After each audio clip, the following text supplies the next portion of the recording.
from the U.S. Embassy, Hajiya Aisha Gambari, Mythos Labs, the Foundation, the anchor of this program, my chair, other facilitators. Once again, I want to welcome you to this evening session. It is my hope that we will yet again be enriched with another information that will help us to discharge our duties in our areas of assignment and in our community. The intention of this program is to enable us and ensure that our community is well informed and that fake news does not take the day anytime, anyhow, to bring about chaos in our communities and our homes. So it is believed that at the end of this training, we shall be well equipped to be able to pass out information that are accurate and that are timely, that are good for decision making. So I want to thank you all, and I want to urge us to please kindly stay attentively and participate collectively. Thank you very much.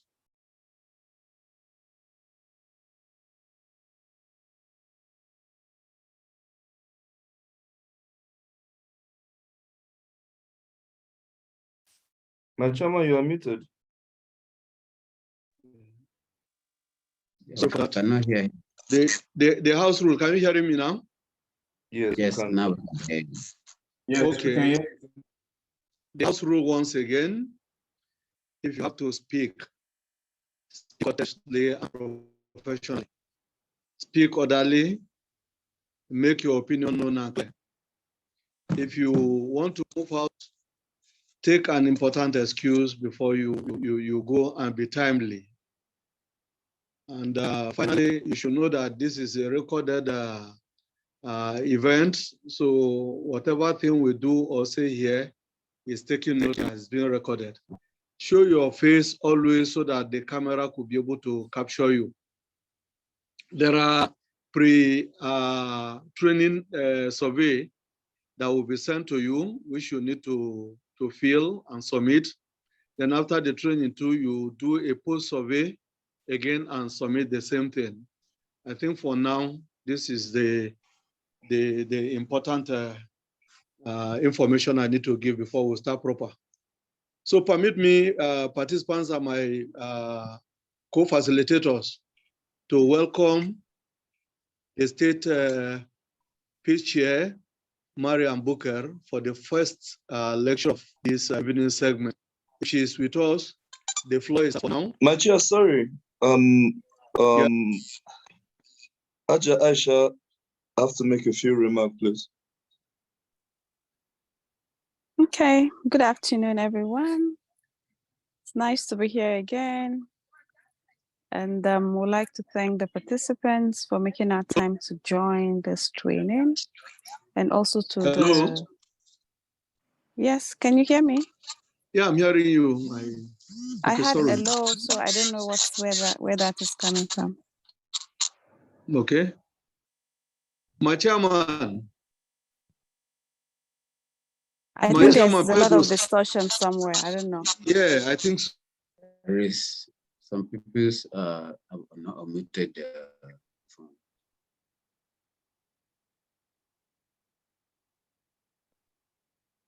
Am I still on? Yes, please proceed. So, like I was saying, I would like to thank the participants for making our time to join this training. And I hope that they will key into it and make good use of the knowledge that they will get from it. And not also to make use of it for themselves, but to also ensure that the messages, get transmitted to other people that can also make a good use of those information derived. And like I always say on this platform, we have a task ahead of us, which is to ensure that we don't contribute to the dissemination of fake news and disinformation. Rather, we take the position of setting the records and making things clear. I believe this class is for journalists, and a lot is dependent on you regarding this whole exercise, because most of this information coming mostly online, and sometimes even in some offline platforms, you see fake news. It's in the hands of journalists to be able to, you know, do the right thing. Like when you write stories and you can't get a picture to tell your story, it's better to write the story without a picture rather than, you know, bring a picture that probably can depict what is not, and kind of send a wrong information to the people. I know a lot of trained journalists refrain from that kind of act. You mostly see a lot of these things coming from people who are self-acclaimed journalists who just pick their phones and begin to send information, begin to attach pictures and make claims. So we rely strongly on you to be able to correct most of these things using the techniques that you would be able to get from today's training. And this training platform has a WhatsApp group that everybody would be subscribed to. So we'd love to see some of the work that you're doing to correct the dissemination of fake news in the society. We all know the implication of this. A lot of conflicts, a lot of incidences that have led to loss of lives and some other things in Nigeria will have been avoided if certain news, then, you know, fake news didn't find their ways into the public. So we urge everyone to see these as a duty and as a contribution to humanity to make, you know, to get the right information to the right people's coffers.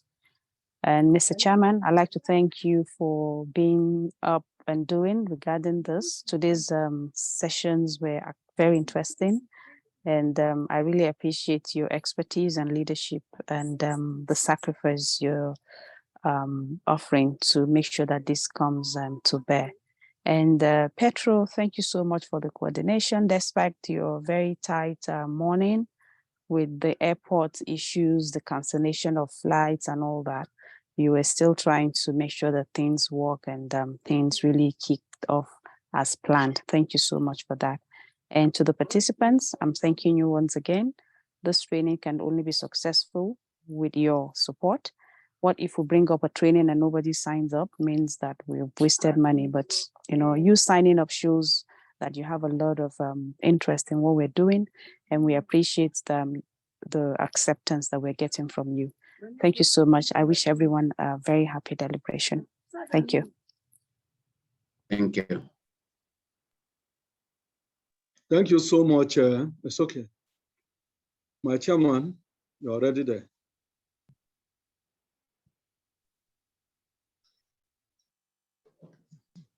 Good afternoon, everyone. Hello. Good afternoon, Barrister. Hello, good afternoon. Hello, good afternoon. You're welcome. Good afternoon. Thank you so much. We are all welcome to this section of the training, the evening session. I'm very glad to be with you as now we are ready to take this segment of the training now. Without wasting of time, please can we take this slide?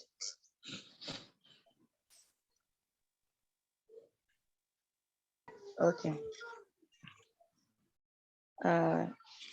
What we are going to discuss about this evening is about countering misinformation and disinformation with fake news. That's what we are going to deal with.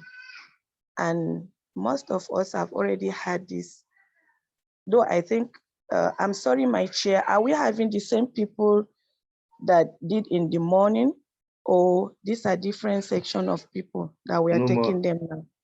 These are different sections. These are journalists. Okay. In the morning, we're content creators. Okay. Okay. As now we are dealing with journalists, what I want the class to be an interactive one. So let's all cooperate and go together so that we understand all that we are here for. Miss Michael, let me have the slide.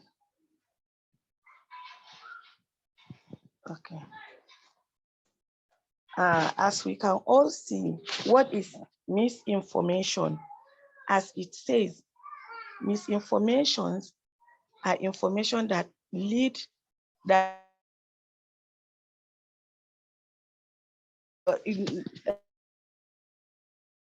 let's say you are not quite sure of what you are informing others. You got the information, not you directly. Let's take an example like a newspaper now. You didn't read it. The other person read it and tell you according to his own understanding. And you go on spraying it to your own understanding to other people. You see, we now have two different things.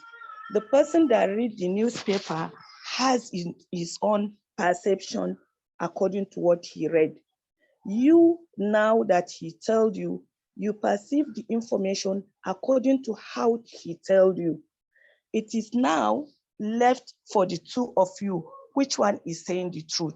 So that is where we got the issue of misinformation. You're being misinformed by the person, by the first interpreter, and you now transform the information, you transmit it to the other groups, and they to get it according to how you transmit it to them.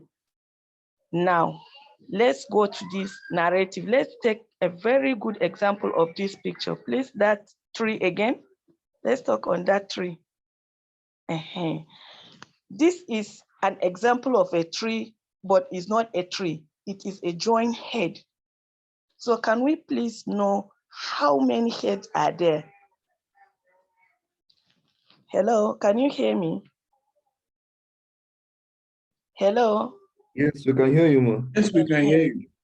Please, the participant, can somebody please assist and tell us how many?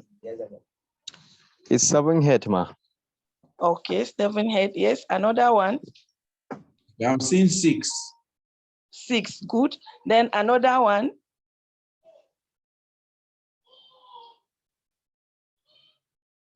Sorry, I'm using phone. I cannot see all of you. So another one, please. Is it only the 6 and 7 that we can go by it? Okay. My chair, please, can we use the cursor to count the head so that we can be sure of what is there? Okay, ma. Okay. 1, 2, 3, 4, 5, 6, 7,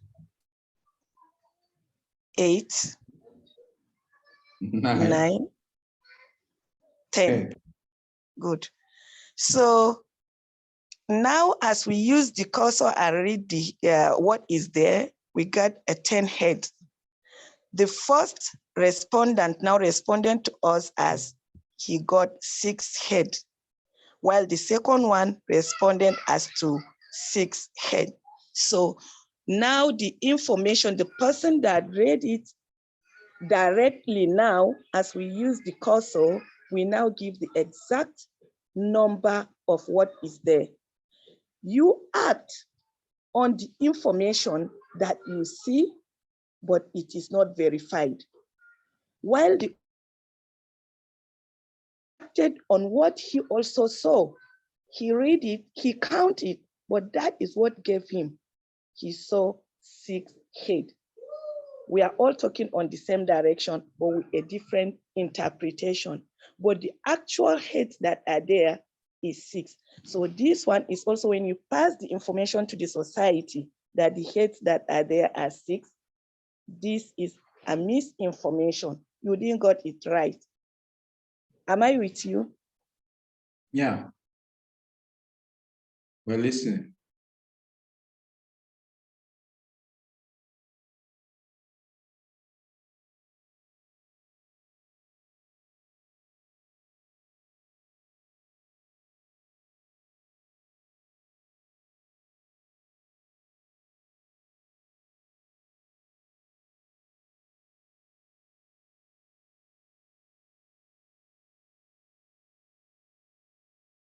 Together. Are we making sense? Yes. Hello. Okay, thank you. Ma, we lost you a bit. So if you could go back like 30 seconds, we lost you for about 30 seconds, please. Okay. What I'm trying to say is that the first person that counted the head got 8.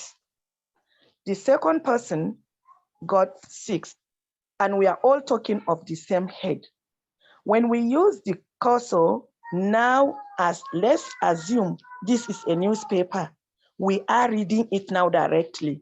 So on the direction that we read direct what is contained in the news, we got it 10. While that person is the same news, but how he got his own, how he narrated it, gave him 6. And the other one got 8.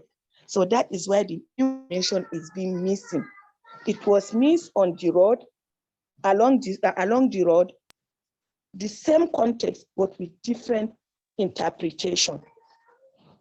I think that that's what I think you know. Yes, ma'am. Okay, so, but the correct head there is 6. So if you want to get the real information, you have to go to the source, to trace it, and see it actually. When you got it actually, that is what is written there. And you read it, you now understand what is there. Well, when I tell you, you tell the other person, I told you according to how I understand it, you relate it to the other person according to how you too, you understand it. So that is how the misinformation is being spread all over. But to get the real information, you go direct to the source.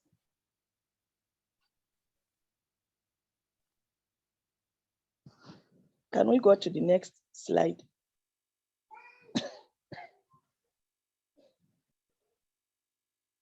Hello, my chair.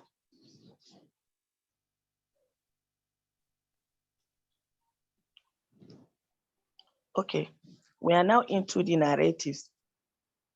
Like this, we are narrating, when narrating a story, when one is narrating a story, first thing, understand the fact of that story. When you know the actual story, before you can be able to narrate it, to transmit it to others correctly. Whenever you got it wrong, well, let's take an example. With all this election campaign and all the electioneering processes during the recent, just concluded elections, somebody will just come out from nowhere and say, Mr. AB president acted on so, let's say like the day that we are casting the vote, there is an information going around that so president cast an invalid vote. When you check at the ballot paper, does not even relate to the actual ballot paper that we are using for voting. That one is just a short ballot paper showing 3 or 4 parties, which the said president, instead of pressing to the first party, he jumped into both 2 parties that make it invalid. So it was going viral. And the others are happy that if a president can make an invalid vote, how about the rest? So you see, this is a misinformation, it's misleading, and it is carried away by, let's say, those that are not, those that are eager to see that, yes, those other parts fail. This one also is an example of how the story was being narrated to them. It was not narrated correctly. It's just what they have in their mind. That is what they relate to the audience, and that is what is being trending on the social media, and it's going viral. So to correct such kind of information, to narrate a correct story, you have to go deep down into what is written there to see for yourself before you come out to it and let the public know about it. Let's go to the other slide.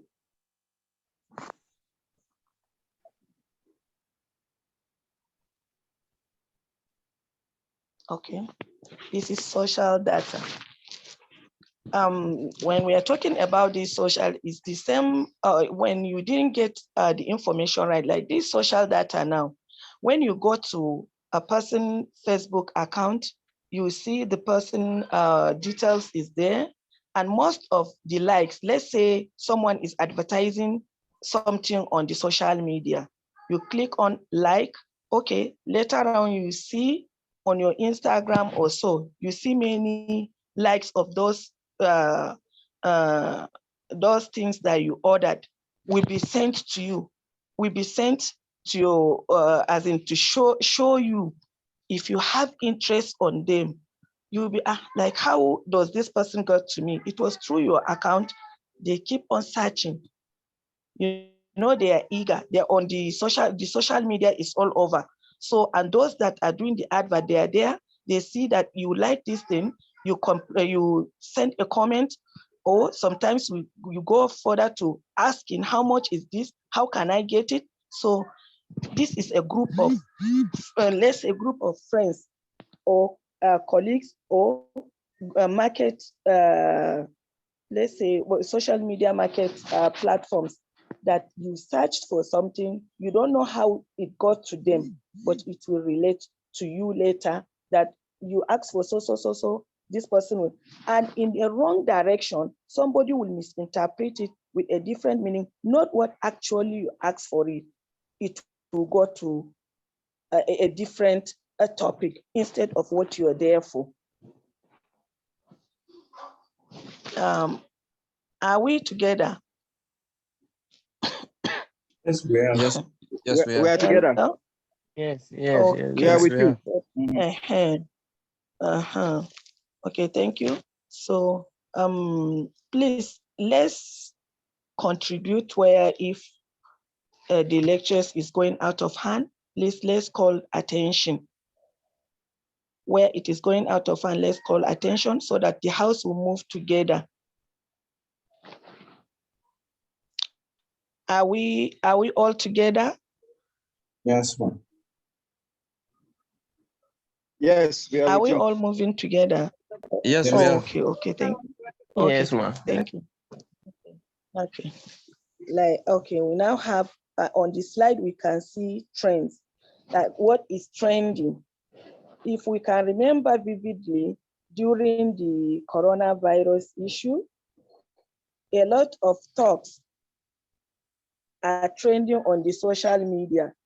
You see today, like, let's use so and so for corona. If you want to get rid of coronavirus, you can boil a hot water and let's say you use hot water and garlic. When you keep on taking, coronavirus will not come closer to your side, in which there is no any actual source that verifies that that use of hot water. When you go to the other, they will say, don't ever leave your room for ventilation because the coronavirus is blowing on air, it will enter. There is no any real source that got you to that. When you take like that, our let's say, was it 98 or 2008 issue of virus, I think we can all relate to that. When just in a social media, it was spread that we should use hot water and salt to bath. I think that all Nigerians have bathed with that hot water and salt, which is a wrong information. There is no any single source for that. When you go through it and it is carried on by the social media and it spread quickly, because almost all Nigerians, if not all, most depends on in the news on the social media, and which is not always the correct news. And once if that what is trending get into, it will cause panicking among the society. I don't know if you got me right. Hello. Yes, we are with you. Okay. So some of the things will cause panicking among the society. It will cause the society to be panicking on wrong information. The real information is not there. you didn't get the real information. What you have on the social media, you didn't wait to verify what is the actual truth of that talk. You keep on spraying it to the other session. You send it to this person, the person send it to the other person. That's how it will continue to be trending on the social media. Hope you're getting what I'm trying to say. Yes, ma'am. Hello. Okay. Well understood. Okay, thank you. Let's go to the other slide.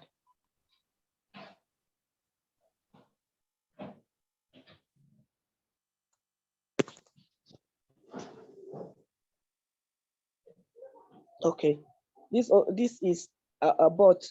I think this bot is like what if I'm right, I think it's from the word robot. It carries the information quicker to deliver it, while some of them is not a verified information. It is not the real source of the information that is gotten to them to be spread. What was locked there is what will be spread to the public. And that is how the public will act on it, misleading people to what is to the wrong path. Let's give an example, like with this recent election. When you go to the social media during the campaign or even after the election, you will see most of the people, most of these social media misleading committees, if I may say, they will be using a different information. Some will use religion, some will use ethnic, some will use a group of people just to encounter, to see that they try to tarnish the image of the other political parties by using such talks, which are misinformed, which they got it wrong. It wasn't derived from the real source. It wasn't derived from the real source. It was a concoction. You brought your own, I brought my own, the other brought his own. They joined it and spread it to the social media. Please, let's go to the other slide.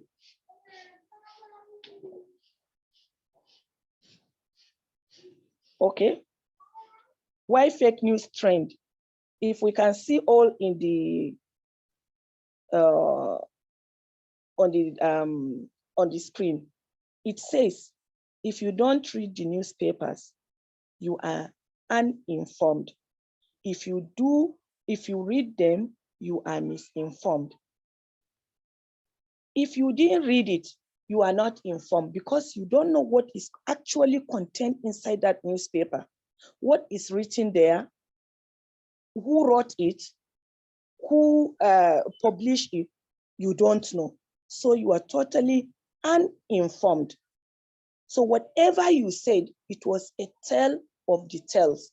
It's somebody that told you that you relate it to the other.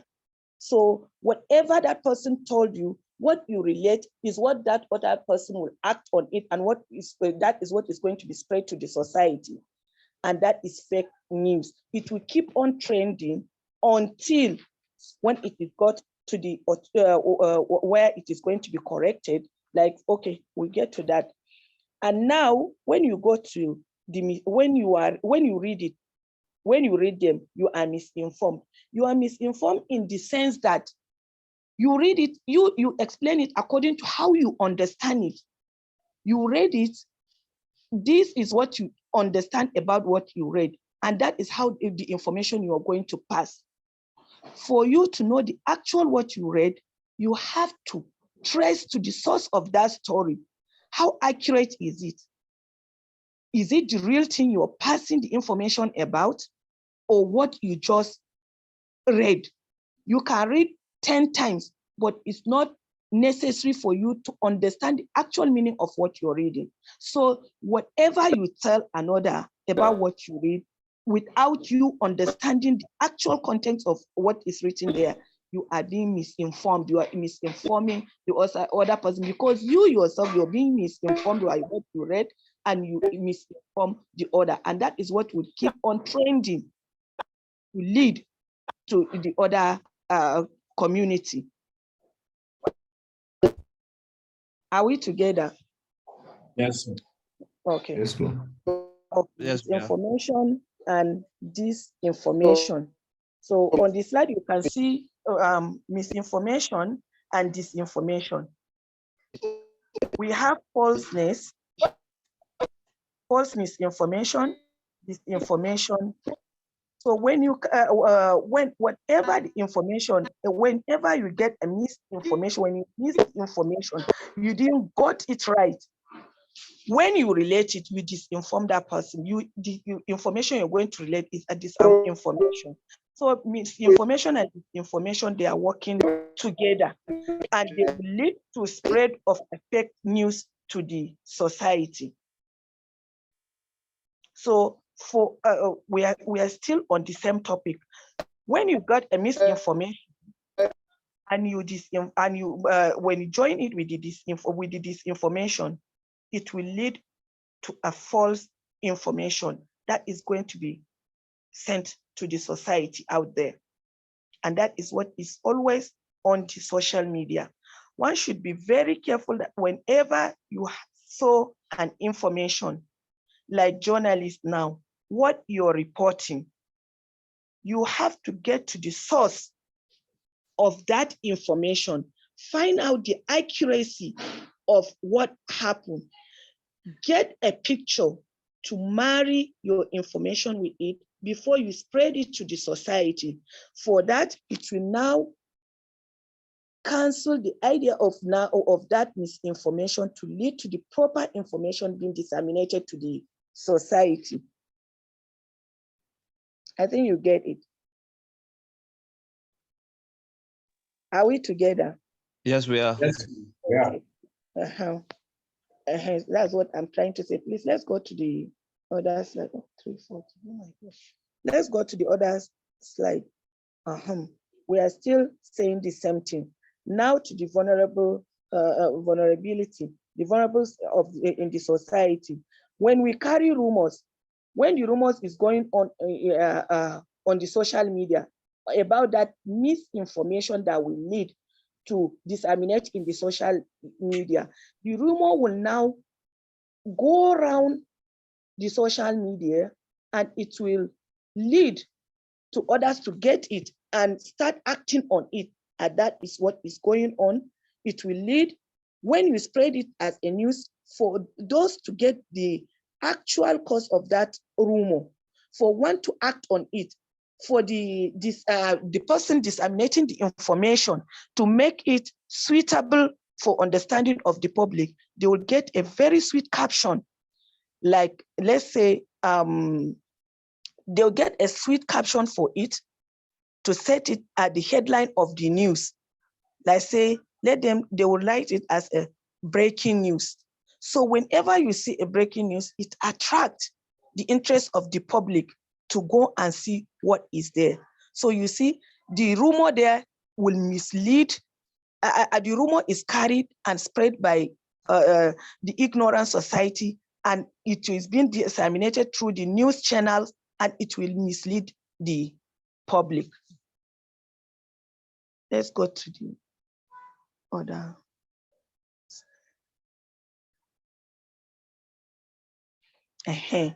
Like it was the solution here. It was saying misinformation is not like a plumbing problem that you can fix. If it is a plumbing problem now, when your tap got broken, you can call a plumber to fix it for you. It is there, you have already fixed it. But for misinformation to be fixed, before you got to the root of that, it have already gone far. It have been spread all over the social media, because we have different social media handles. When you send it through the Facebook, before you know, the other person have shared it, that other person. So to got that information back to correct it, it is not easy. But if it is an ordinary work, like the example given with the plumber, you can fix it correctly and it's only you, it did not go far. But for misinformation, once if the information is being missed, it will mislead the society, mislead the public, and it will go far. So for it to be corrected, not to start it, before you forward any information, verify the source of that information and get the actual thought to relate it to what is going in the society with the news that you're going to report. Is it tallying with what you're reporting? Is it what you are after? Is it what you go there for? Then did you have any picture to attach as a journalist? Yes, you have a picture, and that picture corresponds with the talk. You can now forward it and spread it. Or if it is in the newspaper that you publish it, no, the person that read it first will, if the person got it right, he will inform the other person right. And if another picked up the newspaper and read it, we get, that is when the information will be corrected and spread to the public.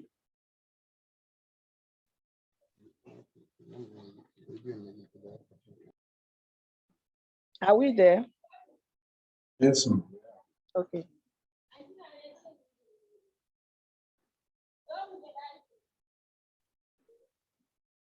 Can we get the screen, sir?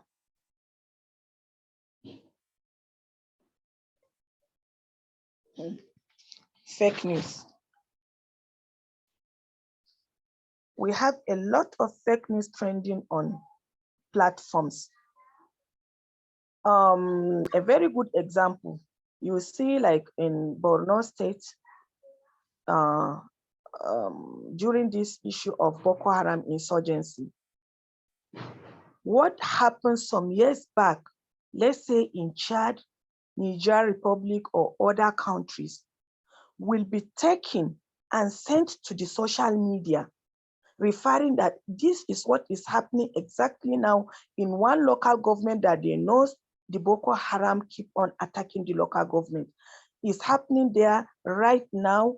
They need prayers. They will put it as a, they'll put the news headline as breaking news. This is what is happening in so-so place without any verification. And on the social media platforms, nobody will bother to find the exact what is happening there. They'll keep on spraying it. This person will share it, the other person will share it. That's how it will go around. That Borno State, so thing is happening right now. Sometimes if you're lucky to get a call from that place and ask, they'll say when. So that is totally fake news, and it will distract the mind of the public. Everybody will start talking different thing about the society, while that is not exactly what is happening. Sometimes they will get the news, let's say half of it is actually happened. Half of that, there is nothing like that acting. They will now join the two and make it to be one story that will be spread on the social media to be explained, to be trending all over. When you go to that side, this is what is going on, which is fake news. For this issue of fake news to be abide by, one have to be realistic. Whenever you're reporting, you make sure that when you were sent, when a video or a picture was sent you that this is what is happening, the first thing to do is to get in touch with that community to verify the actual thing that is happening there, to verify, is there any chaos going on in that area? Is there any crisis? Is there anything like such happening in that area before you report to the public? Are we, am I making sense? Yes, you are. We are together. Okay, thank you. Okay, thank you. So for you to report any news, you have to verify the source of that news, as in the authenticity of that news. If there is picture attached to it, the accuracy of that picture. Was it taken at that time or a previous picture that was related and attached to the news? So that when spreading it, because it is going, it will go viral. Whenever it goes viral, you don't know where that news is going to end. So to spread a fake news is also, you see, you are misinforming the public about what you don't have, the actual, the realistic of that, of what you are spreading. and you have caused confusion to the mind of the general public reading the news you sent on the social media.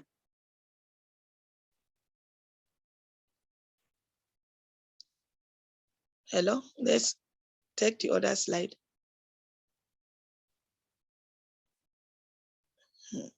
Now we are to this for this share responsibility. The first thing we do is to stop the issue of this fake news, misinformation, and disinformation. How can we stop this issue? Once if the news was being spread to you, you act on it, not act on it to spread it, you act on it to verify. Verify and know the actual source of that information, how it was being brought to you, who share it, who share the news first. When you are aware of the person that shared it, now, how realistic is that news? Is it accurate? Is it what is happening? Is it the truth? You verify it with pictures or video before you publish it to the society. Then whenever it got to you, the issue of fake news, misinformation is not there. But once you did not verify the source of that information, most, if not all the time, you end up misleading the society.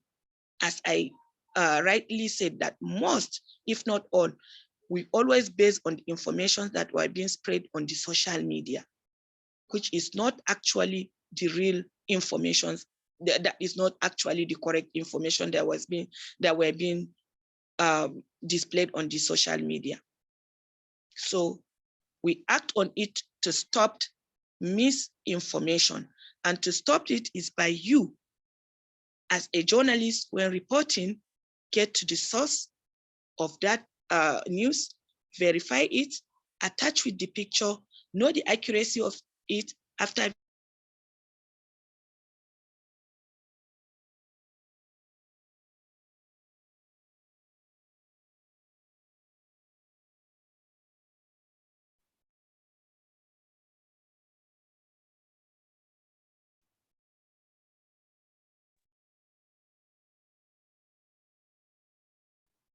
Hello? I think we lost her slightly. Losing her now. Yeah. Can't hear her. Will it be Okay. network? Okay, are you The back? network, yeah. Okay, I think Yes, network The is network. okay. Yes, it's sir. okay. Can we go to the next slide?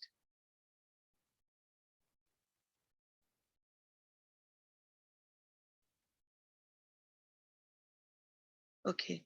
Still on the issue of the verification, as we talked earlier. If the news was published in a newspaper, before you publish it, as I earlier said, go to the source of the news, verify the authenticity of what you have to publish, verify the authenticity of the news, the person that sent the information to you, how accurate, how correct is it? Is there anything that you back it? Did you have any, let's say, picture or video to attach as a verifying affidavit? Oh, sorry, what brought affidavit? Yeah, as a verifying context of what you're going to publish. So whenever it is being verified from the source and you have the reliable source of what you're published, it will now go along with what the society expects from you.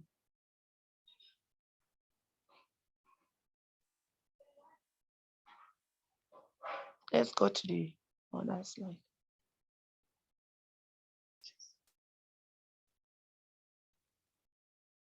Fact checking. Yeah, we're still saying the same thing. So the fact before you, after you have verified the news that was sent to you, the publication you have the verifying pictures to attach, then you now checked about the fact that you're about to publish to the society. What actual is the fact there? Is it correct? Is it informing? Is it beneficial to the public? How accurate is it? Then after checking out that fact, you can now publicize it. Because most of the thing, you can see there are some newspapers that at the end, you see an attack on it, more especially those on the social media. The attackers will write that this is a fake news. And when you verify it, it is actually fake. Why? Because the fact there does not relate to the actual story of what is going on at that time. So fact checking is one of the sources to clear misinformation in the society. You first checked the accuracy of what you're reporting. Let's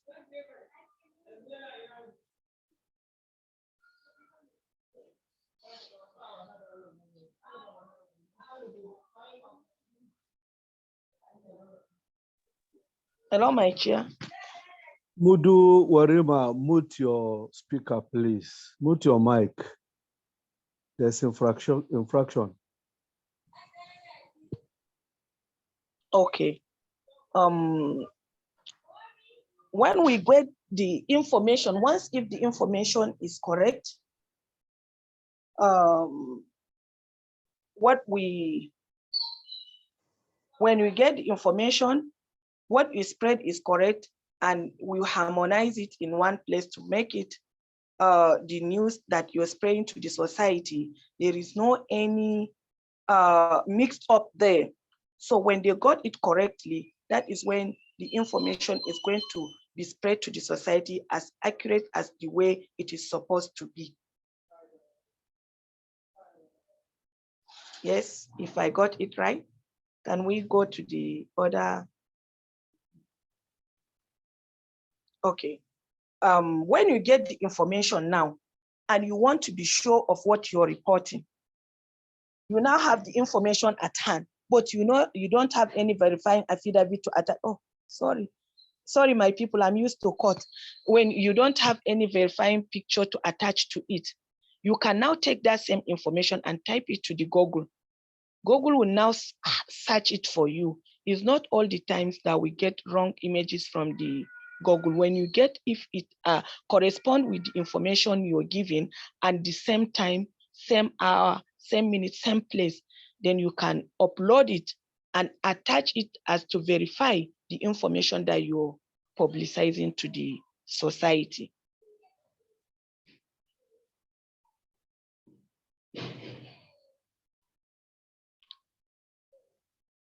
So, okay, sometimes you cannot get the actual, when you didn't get the actual video, when you go to the YouTube and type so, you can see when you search for it, it will immediately bring out what you want to verify at the YouTube, in the YouTube when you send it.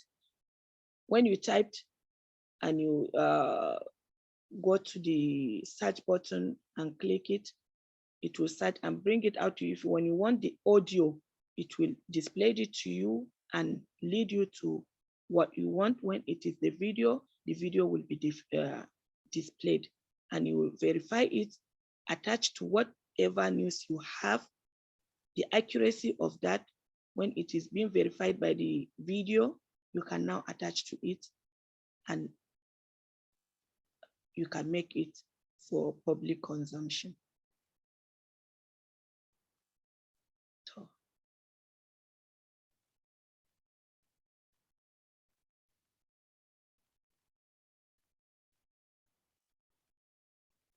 Can we go to the next slide?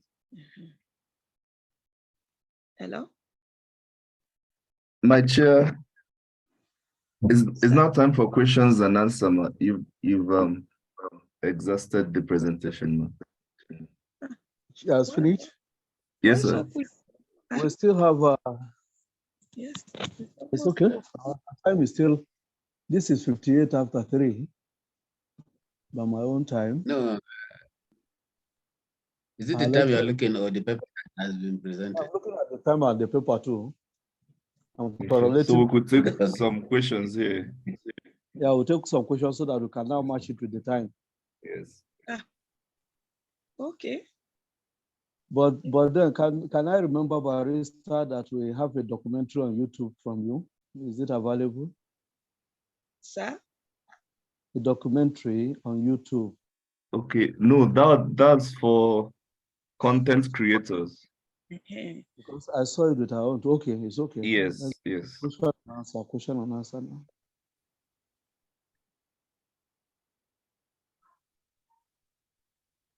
Yeah, participants. Hello. Yes, Hello? some hands are up already. Hello, sir. Yes, I've sir. not seen her, so okay. Kwade Cornelius, you Yes, have sir. your hand up, and you have not been muting you are making noise. We have noise from the background from your side since I sent you a private message. So you have Okay. the floor. You have the floor. Ask your question. All right. Thank you for this opportunity to participate. My question is still on the issue of verification.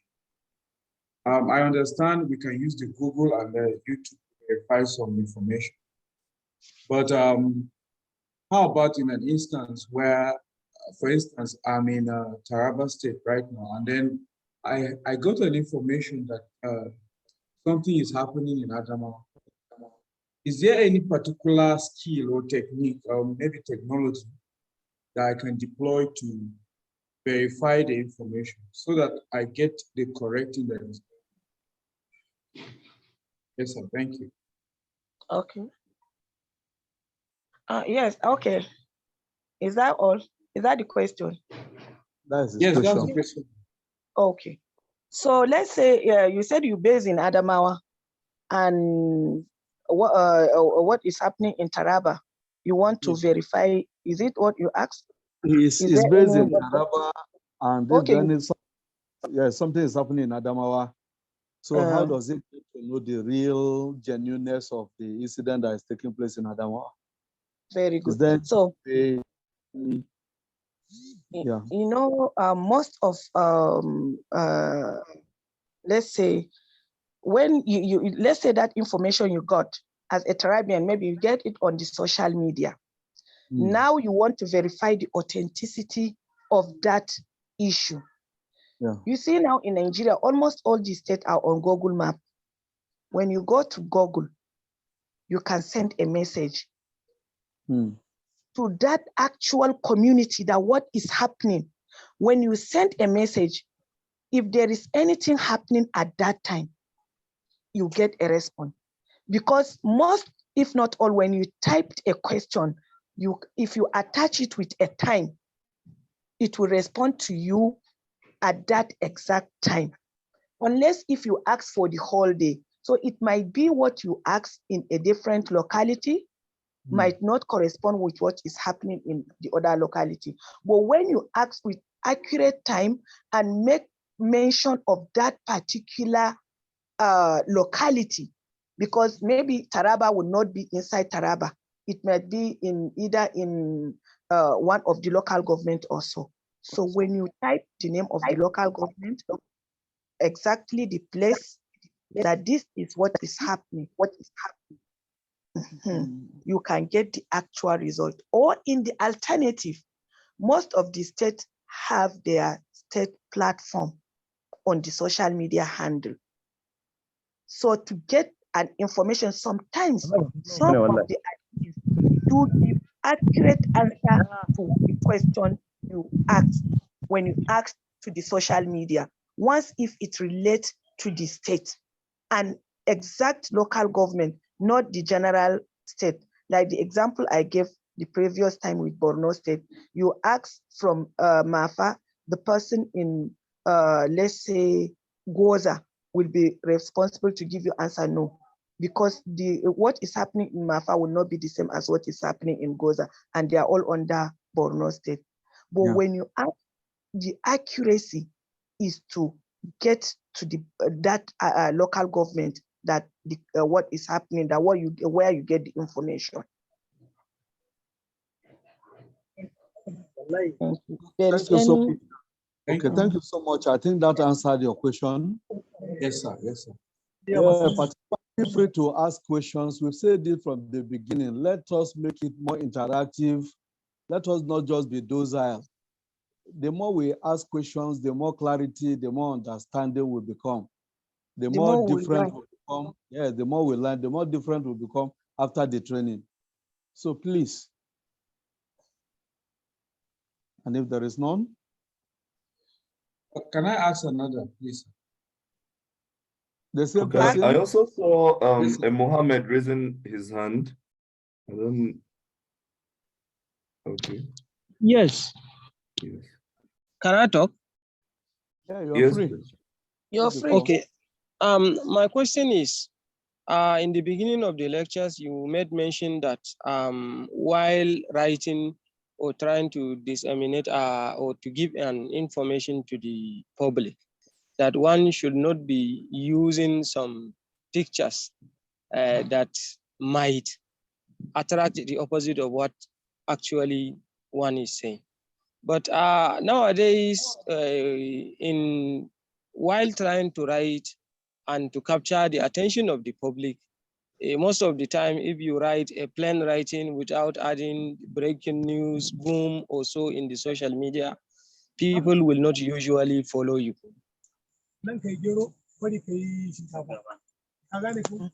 Hello? Okay. Yeah, I'm here. I can hear you.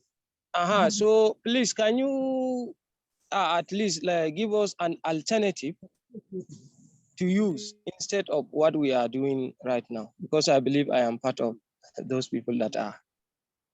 So thank you. Okay, thank you so much for your question. If you get me right, I didn't say you should not use a picture to attach to your news or to write a breaking news. Yeah. The breaking news is actually what we call the attention of the public to follow you. But what I'm trying to say is that verify what you are sending to the public. First, you have to verify the authenticity of your writing as the writer. Are you spraying the real information to the public? One. Then secondly, the picture that you're attaching, does it correspond with what you're saying? Is it the actual picture of the act that occurred at the time of you writing that publication? Then when you attach to it, the writing will now speak to the picture, and the picture will now explain what the writing is all about. Then if you add the caption breaking news, even if it goes viral, you are on the way. But the breaking news that we are saying we should abide by it, what is not actually happening? Like what the example I gave with that election period. There is no such thing happening during that time. You just see on the social media, breaking news, so president did an invalid vote, cast an invalid vote. When you go there to search for the ballot paper, it's only 3 parties that are there or 4, which is not what is on the ballot paper. So that is what I'm saying. We should avoid those kind of pictures. But if the picture you're attaching is explaining the contents of your writing and you have verified the writing to be the correct information you want to pass to the society, the picture will now speak for the writing, and the writing will now explain what the picture is all about. I think you get me right. Yes, I got it. Okay. Thank you. Thank you so much. Thank you so much. I think we don't have any hand up again. Any more question? Thank you. Do any participant have any question again, or We should go further. As we observe whether there are questions or not, can I inform our next lecturer, the second facilitator, in the person of Asha Kayode? Is he with us? Kwande Cornelius, your hand is up. Kwande Cornelius, is it the Yes, previous sir. one? Yes, sir. Or you want to ask a question now? Yes, a question again, sir. Okay, please do it fast. Go to the second paper, please. Okay, still, I got a good response earlier, but I am concerned that we have a population that is largely uneducated. And from the question I asked earlier, that the response was that I can use the Google map to verify and other technological provisions around. How can a common man who is not educated verify fake news, verify misinformation? Is there any way we can really point out to say that if someone is not educated, he can use to verify information? Thank you, sir. Okay, I think the question is for the facilitator. Yeah. Yes, Ma, Okay. you can respond, please. Yeah. It's okay. You see, that is why, if you get me from the beginning, the society we are in, as a common man, how a common man would verify how the information, is it real information, is for the informer to actually state the real fact of the issue from the beginning. That is where the issue of this misinformation lead the common man to another way. It changed their perception. It changed their method of understanding from what they actually know to a different thing. So for it to be stopped is for the informer to verify the source of that information before publishing it to the society. Did you get me? Hello, Mr. Colonel. Are you there? Yes, yes. It's for the informer to verify the actual information before spreading it to the common man, to the society. Like, say, for example, now, as an educated person, when you see the information, you can Google search it and know the authenticity.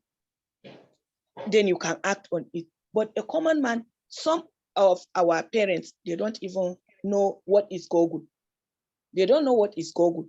So for them to know the actual what is going on in the society is for the informer to verify from the source before it gets to them. That is why we are countering this issue of misinformation leading to the society to have different mind about information that is being published or publicized to the localities. Did I Thank you so much. Yes, ma'am. Thank you, ma'am. You're welcome. Thank you so much, Barrister. If you can explain better, because this we are all learning, you can, if you have a way that we can explain it better, you're welcome. Thank you so much, Ma. Because of time and because of Ramadan, we still have maybe a second paper coming up very soon. Okay. So while we await our second presenter in the person of Asha Kayode, I want to find out whether he's with us. He is to take us through identifying, investigating, and reporting misinformation. Is the facilitator with us? Yes, he was there earlier with another ID, which he tried to introduce to draw attention that Can you let us know, please, if he's around so that we don't wait much? If he's with us with another ID name, let him respond, please, because we are waiting for his Apollo. Yeah. Iya Apollo. Yes. Okay, let's check. He's not here. Yeah. Not here. I hope he's not having challenges So with network. Let me try to prompt him. I'm suspecting Okay, that. so my chairman, you can make announcements on other issues so that they can start putting their information. Okay, participants, there are things you need to do. One, I have talked about the pre-training survey, and the post-training survey, the link will be sent to you. You fill accordingly and submit. Secondly, there is a token stipend that has been packaged for you for your data from the US Embassy. And because of this, you put your account name, your account number, and the bank name in the way that we can understand, so that there will not be question after it's been done. Then thirdly, there is a certificate of participation that is supposed to be given to you. And by this, again, your correct name will have to appear the way you want it. And fourthly, for some of us that are using different names on whatever, what we capture here is what we are going to use. Some of you, I can see one here now, MYAAL10 and things like that. It's normally confusing because we are going to capture the faces of the participants that attended this program. And by that, we'll not be able to identify whose mobile device is techno this, techno that, and the rest of it. We can equally do justice to that by adjusting it to meet the real name you bear, so that at the end of the day, our work will not be too difficult to identify who you are and what name you bear. Thank you so much. Ashia. Yes, sir, you're in order, sir. Yeah, have we gotten him now? Aisha Kayode? Still on it. Okay, we're still not getting him. Okay, then if that is not there, can we get any documentary from you, from YouTube? Not even from YouTube. Let's show participants what a few other cohorts managed to put together. But Exactly. before that, yes, let me quickly deliver a message from the CEO of Priyank of Mythos Lab as well.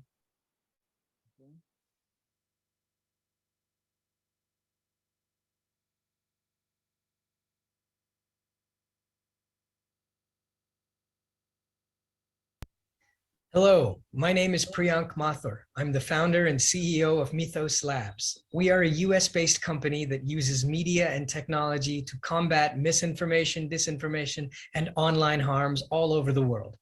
We're so honored for the support of the US Embassy in Nigeria to be able to put on these trainings for you.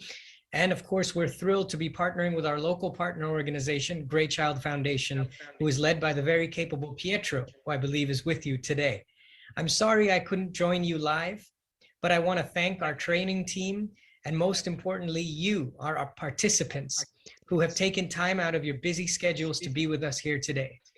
The goal of these trainings is to build your capacity to be able to identify, investigate, and report online misinformation and disinformation. This kind of effort has perhaps never been more important than it is now. It's never been more needed than it is now.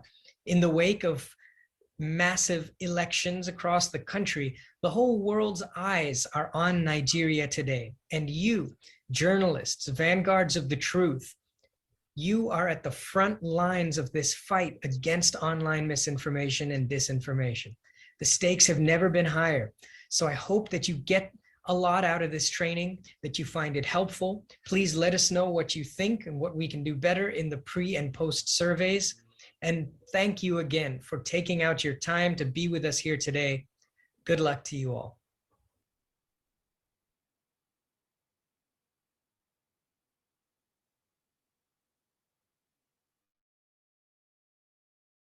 Okay, having done that, let me quickly show a few activities that was carried out by the Abuja cohort of this particular training.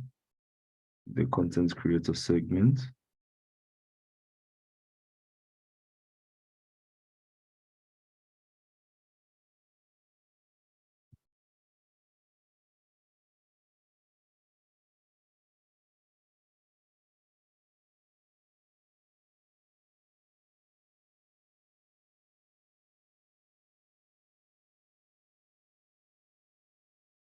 Misinformation has caused more harm than good in the society. Yes, it has destroyed more than we can imagine. It causes distrust in the media, undermines democratic processes. It creates platforms for harmful conspiracy theories and civil unrest. Mythos Lab, in collaboration with the Positive Peace Initiative and the United States Embassy Abuja, has designed an ecosystem that curbs misinformation in our society.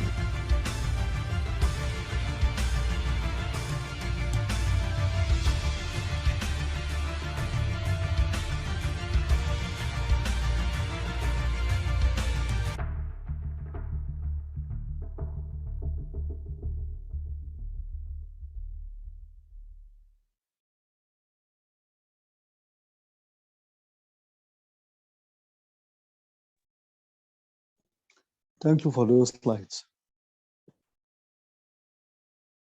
Hello, my chairman.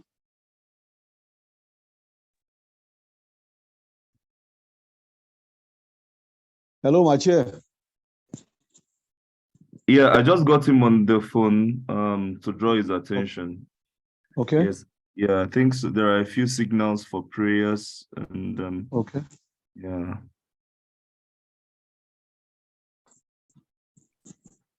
So what do? We wait. Yes, let's just give a couple of minutes while we also display the feedback from participants, so that from other participants of the cohorts and other training, so that participants on the call could read it aloud selectively, individually, just like we did for Zamfara State. Okay. So that they get the whole idea and be more motivated, seeing what their peers are doing and how they have embraced the lecture. Okay.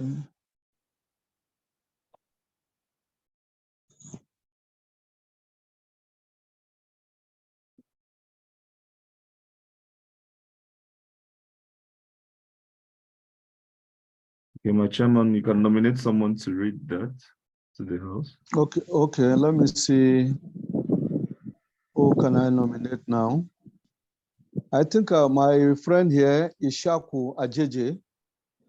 We have not heard from you since the beginning of this session. Can you say something? Ishaku Ajeje. Are you hearing me? You call my name.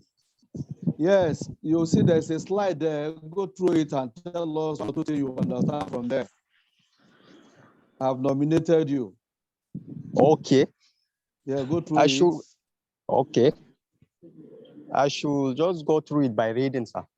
Go through it by reading and tell us what comes into your mind. How do you think about it? The training has been of immense benefit to me as a journalist and content writer. Yeah. The skills and knowledge I have gained from the training will enable me to effectively counter the spread of misinformation and fake news in my line of work. And I'm now better equipped to identify and verify information, as well as to critically evaluate process. Now that you've read it now, can you just come up with one or two things based on the training you are having? Hello? There is noise at the background. Can we those people? Hello, I'm available. Okay, my chairman, I think Ambassador is available now. Okay. Okay. All right, good evening, everyone. Yeah, good evening. You're welcome. Thank you very much. Yeah. I think we are all journalists in the house, and the first section I couldn't be part of it fully because I have to round up something. And my section now is talking about training on identifying, investigating, and reporting misinformation. Yeah. That is the section we are going on now, on identifying, investigating, and reporting misinformation. As a journalist, at least we need to identify something first before we'll be able to investigate. You need to see, okay, where is misinformation coming from? That is identifying, knowing about it now. You can see it on the screen there, identifying. Then before you proceed to investigate and then report the misinformation. That is the training we're about to undergo right now. And next slide, please, so that I think I was just looking at the whole thing, 60 slide, and I have 60 minutes, so I was telling myself 1 minute for each slide. That means there won't be too much story. So can we go to the moderator, the next slide, please, so that we just... Section 1. Thank you very much. Section 1. Please, can you take me back to the training agenda so that I see take us through that too? Yeah, this is the training agenda for what the section we are going to is divided into 4 sections. The first one is landscape of misinformation in Nigeria. The second one is how to protect against and identify misinformation. The third one is how to report misinformation. While the fourth one, which is the last one, is how to protect yourself if you are targeted by misinformation networks. These are the 4 sections we'll be taking on this evening. Please, let's feel free to talk, ask questions, and make your own observation and contribution, please. This is section 1 now. The section 1 is landscape of misinformation in Nigeria. Landscape of misinformation in Nigeria. And I will just quickly take you to the next slide, which is agenda. What constitutes misinformation? What brings about misinformation? You know, what is all this? That is what constitutes misinformation, the attributes. Now, the second one is most common type of misinformation. The one we are, conversant with, that we have seen all around us. Most common types of misinformation. The third one is how misinformation is harming Nigerian society. That is the third one on this. Let's go to the next slide so that we talk about it. This is the third one. The third one is talking about misinformation itself now, misinformation. And underneath it, you can see what it simply means: false information. False information. Why the second one is disinformation. Disinformation. That is false information deliberately spread to deceive others.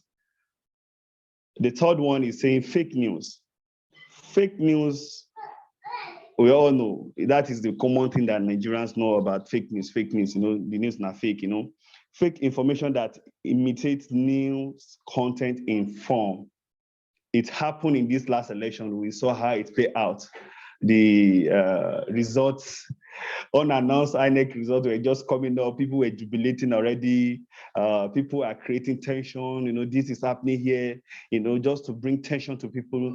That is fake news that is coming out to people. So, these are the 3 means of information that we are conversant with here in Nigeria. I don't know any other place. And we'll still look down and still, explain more. But I don't know if there's any other person in the house that you want to make a contribution, maybe have your own separate definition of, apart from what we've been seeing here on misinformation or disinformation and fake news.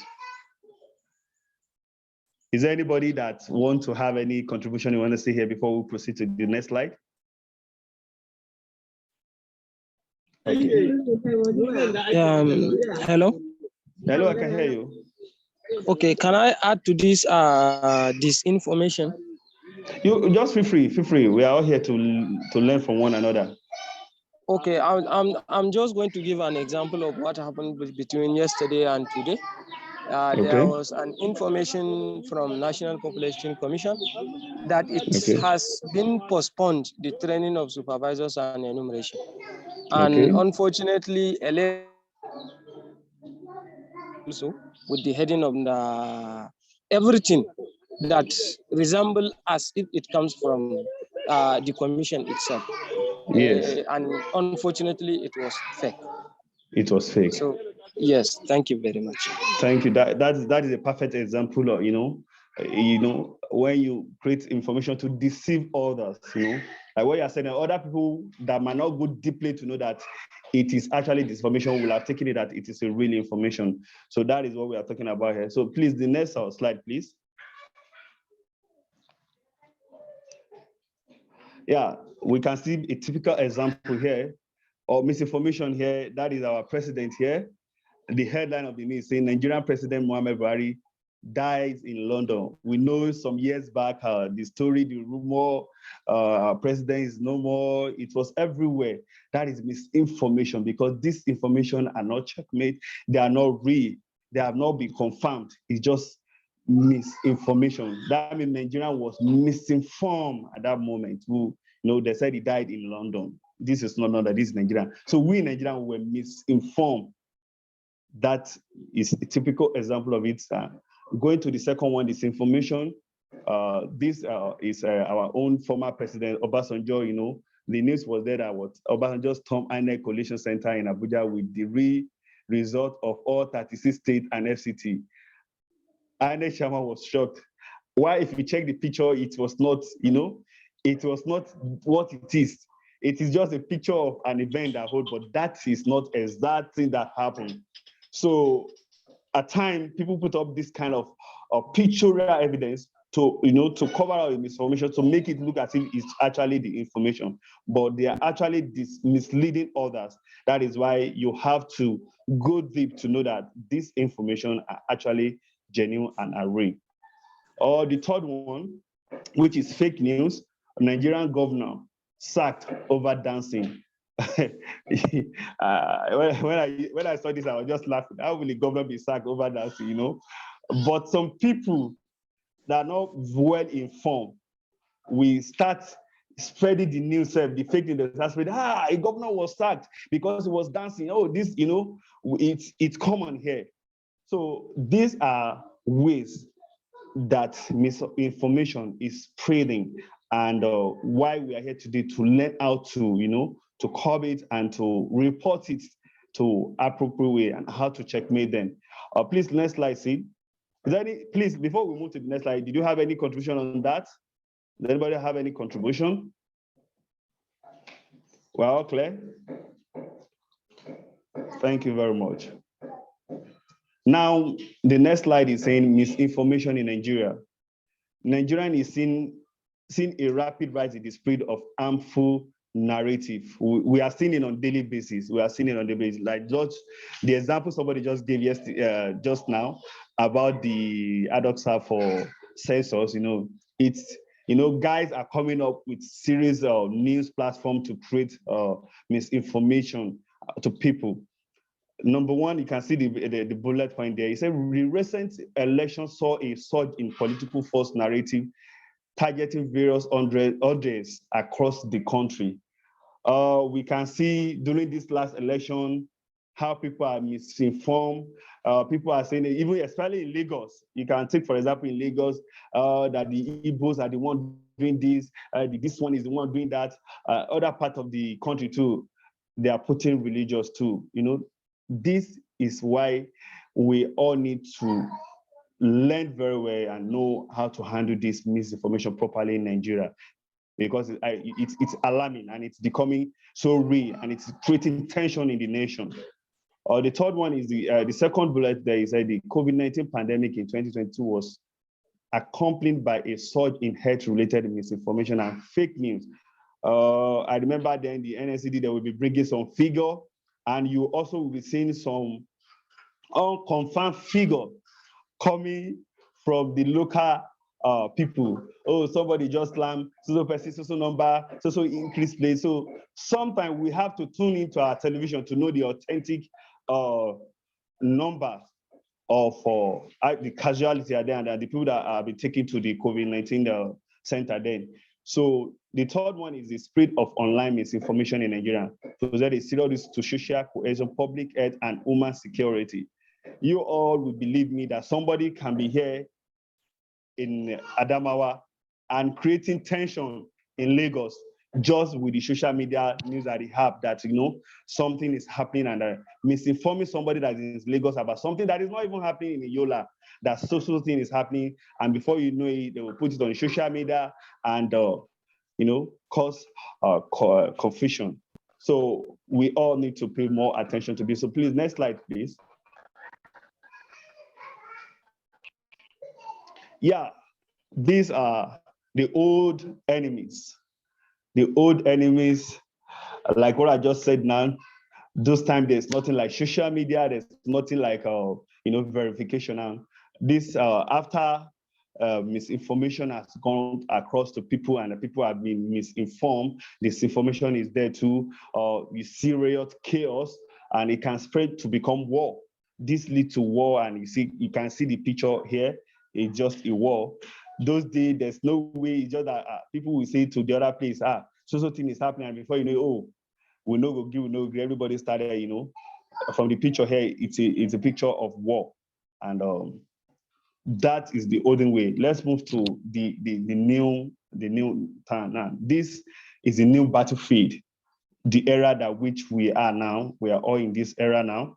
You can see the gadget there. The first picture there is showing the gadget that is being used, the battlefield where this misinformation has been spreading across. People are there. You have the Android phone, you have the tablet, you have the iPad, you have all sorts of device that people are using. You even have the desktop too that people are using, connecting their internet with you just to spread this out. You have the rate there, 2.7 billion. 2.7 billion devices are using. It's a battlefield. People are tackling this misinformation, and real information are coming in. And the next one, which we all know, is Twitter, Facebook, YouTube, Flickr, Google, TikTok. All the platforms we know, they are there. After you have your device, you need to have all these platforms to be able to spread all manner of misinformation. And that is where we too, as journalists, we need to come in and help to tackle it too. 3.6 hours. People can be online. You can see people online 24/7, 3.6 hours, just to spread misinformation, just to carry misinformation.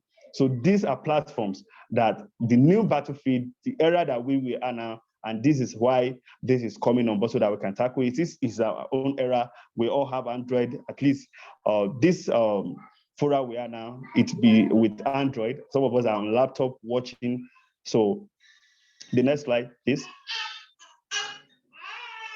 Yeah, this one we will need to have to interact a little bit here. So if nobody's talking, I need to call somebody here. Most common type of misinformation. Most common types of misinformation. A three-headed beast. The picture is there. The number one is the contextualizing. Second one is spoofing. While third one is scapegoating. Please, I want to call on anyone here that can tell us which one is the most dangerous out of these three heading you are seeing. Excuse? Which one do you know that is the... What is it? Is number two, spoofing. Spoofing, just because Yes, you saw that is that the middle, and the bullhead is very, very, very big. No, not only that, but okay.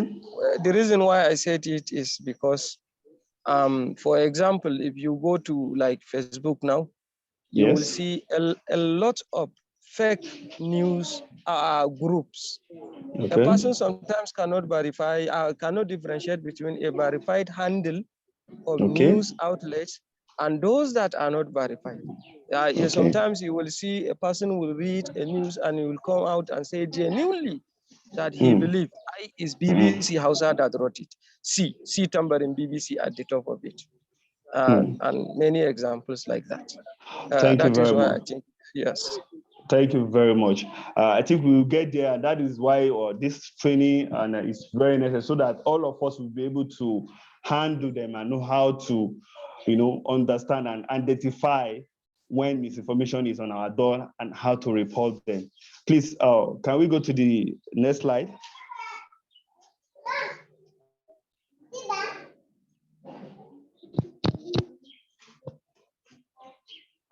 Thank you very much, sir. Well, this is the first point from the three bulls you saw there, the three types of misinformation. Number one is the contextualizing. One thing that I know about the context is when you abstract, it's the main ingredient from something, you remove the main thing. And here he said it from the reading here, he said the truth taken out of context. The truth taken out of context. Common feature, sharing of news article published in the past, but pretending they are from the present. Sharing of news article published in the past, but pretending they are from the present. Like for example, what my brother just said, just a few minutes ago about the censor, it might be an information that has been said before now, but somebody is bringing it up again, and just to change the date, and just to, confuse people to feel that, okay, yeah, this is actually real. The second bullet point is saying cropping of image to destroy the true meaning. Cropping of image to destroy the true meaning. Sometimes it might be three persons standing. They will just crop two persons and say, okay, for example, somebody was saying three people went for a party, a couple and their friend. Somebody cropped the picture of the husband and just left the wife and the friend and said, I saw your, but the man was there. So when you crop some image too, you can distort the truth. That means the man there now has been cropped out of this image too. The third one is taking image from one region / setting and claiming they are from another to suit false narrative. Like this election, this past election, we saw it trending. Something that happened in Kano State. They have started doing this in Abuja, but it's not in Abuja. It is happening in a different location entirely, a different region, but they are claiming, that this happened in this place. Sharing a video from one location, but claiming it was filmed in another. Just from what I said, we saw it. I think I saw a video, or I think it is somewhere in Bayelsa that this happened, but they were claiming it is Kogi State. It was reporting went viral before we lay our hand on the real story. So all these are what we need to look out for and to verify them very well and probably do the needful. The next slide, sir. Sharing of news article published in the past, but pretending they are from the present. You can see from this image here, it says in a new video released June 2021, Boko Haram and Israel terrorists, allege, unite and pledge allegation to this happened, I think 2020 or 2019 thereabout, but they are bringing it up again, just to be able to convince people, and that is, taking away the main major context, the appropriate at the main time that this was actually take place, and bringing it back to a new year and claiming it's something that is happening recently. The next slide, sir. Yeah, this very picture, this cropping of image, I think I also saw it on my screen. I was even very angry with our dear former president, Goodluck Jonathan, before I also have to go deep to know what is actually, this is a meeting of the ECOWAS election monitoring to visiting top candidates, not just Asiwaju alone. They paid the same visit to Obi, Kwankwaso, and other presidential candidates just on that election period time. But this particular image of good Lord Jonathan was cropped. And the heading was like he was congratulating Aswaju, jubilating, celebrating with Ahmed Aswaju, which is totally not it. So the contextualizing, they have taken the main heading. You can see the main heading, Jonathan Tinubu in Abuja resident as ECOWAS election monitoring to visit. That is the main heading, but the picture alone, which they crop out, is just of Jonathan and Tinubu alone, saying that he went to celebrate and to congratulate him, which is not so. So these are how they can crop image, just to crop part of this. The next one is talking about taking image from one region, setting and claiming they are from another to suit a false narrative. These two pictures you are seeing, yeah, it looks similar, but with different caption and narrative. This incident happened in March 1st, 2020, while the Catholic faithful, led by Bishop Onaye Condemn, marched during a protest over unending killing of Nigerians in Abuja. They march across the street of Abuja to show their solidarity that the government needs to stop this. But fast forward to October 18, the same picture was recaptured now. They have, they contextualize the main news now and put it that this is the All Nigerian Catholic Conference marching in support of the NSAS protest. What is your excuse? You can see how they have taken the picture and to put it in Arabic and bringing it forward, March to October. And the same picture was brought forward with a different caption and which is not so. So you can see all this playing out. A lot of them like that are playing out every day. We are seeing them on social media. This is what I explained before, when something that's happening in Kano and somebody is saying it actually happened in Abuja. Sharing the video from one location but claiming it was filmed in another. This one, you can see the caption there was saying a fake, let me just go through it. Nigerian police officers stomping man's head in Nigeria. They claim it was in Nigeria, but it actually happened in Kenya that time. So you can see something that happened in Kenya because the uniform looked blue like Nigeria, they said it is in Nigeria. So please, the next one, sir.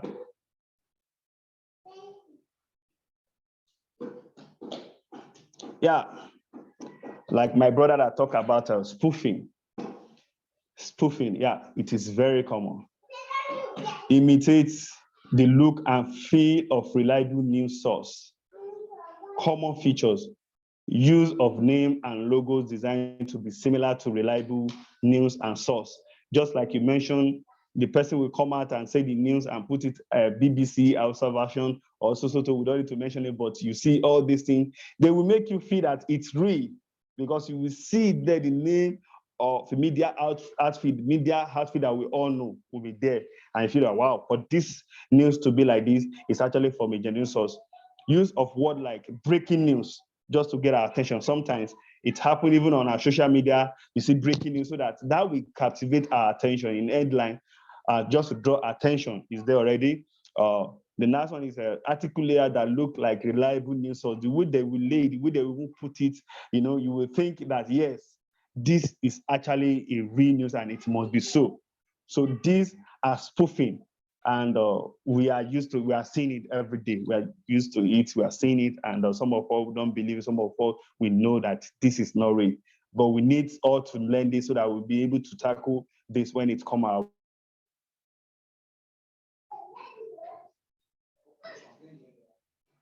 Yeah, you can see from the example here, use of names and logo designed to be similar to reliable news.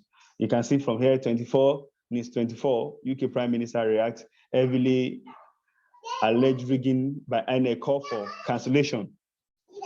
This, but because it's coming from this source, somebody will say, wow, I saw it also. That we will quote the channel, the news platform that this thing is coming from, and to just to be able to, to let that it's real. The next one is FT, Financial Times, is a newspaper out there too. Use of word, spoofing also, use of word like breaking news. Like I said, you can see in the circle here, the red circle, breaking news. ASU receive fake alerts from federal government. The breaking is already there.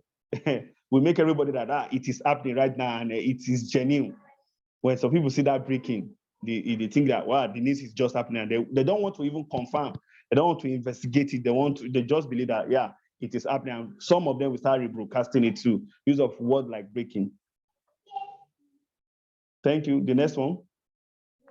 I don't know if there's anybody in the house that have any contribution before. We are still on spoofing here. If you have anything you want to chip in here, you are very welcome.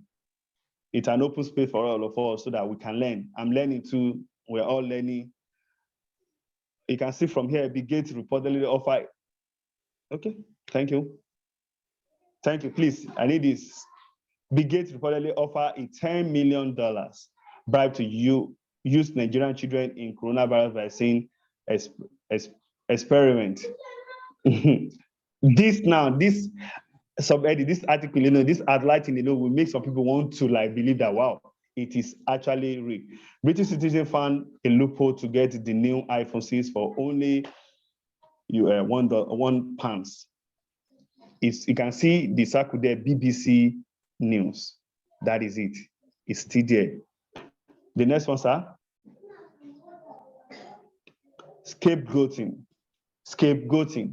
Holding individuals or group responsible for adverse events, real or imaginary, in order to fuel hatred toward certain groups of people. It's happening in Nigeria, like I just mentioned. Lagos State is my typical example because most of my journalism during this election was in Lagos. You can see Biafra here. You can see Nnamdi Kanu, Ojukwu, and Indigo there. But like I still refer back to Lagos, what is happening in Lagos, the election in Lagos, people were feeling that the majority of people that voted for LP that want a change are actually Igbo, which is not it. It's just a mere putting some group of people, a region in line, making them a scapegoat. Yorubas, Hausa have joined in voting for LP in Lagos. But people are saying, oh, it is Igbo. It is Igbo people alone. So Igbo are seen in this context as the scapegoating on this part. Please, the next one. Thank you very much. Before we move to the next section, please, if there's any contribution, observation, there's anything you want to say, please feel free.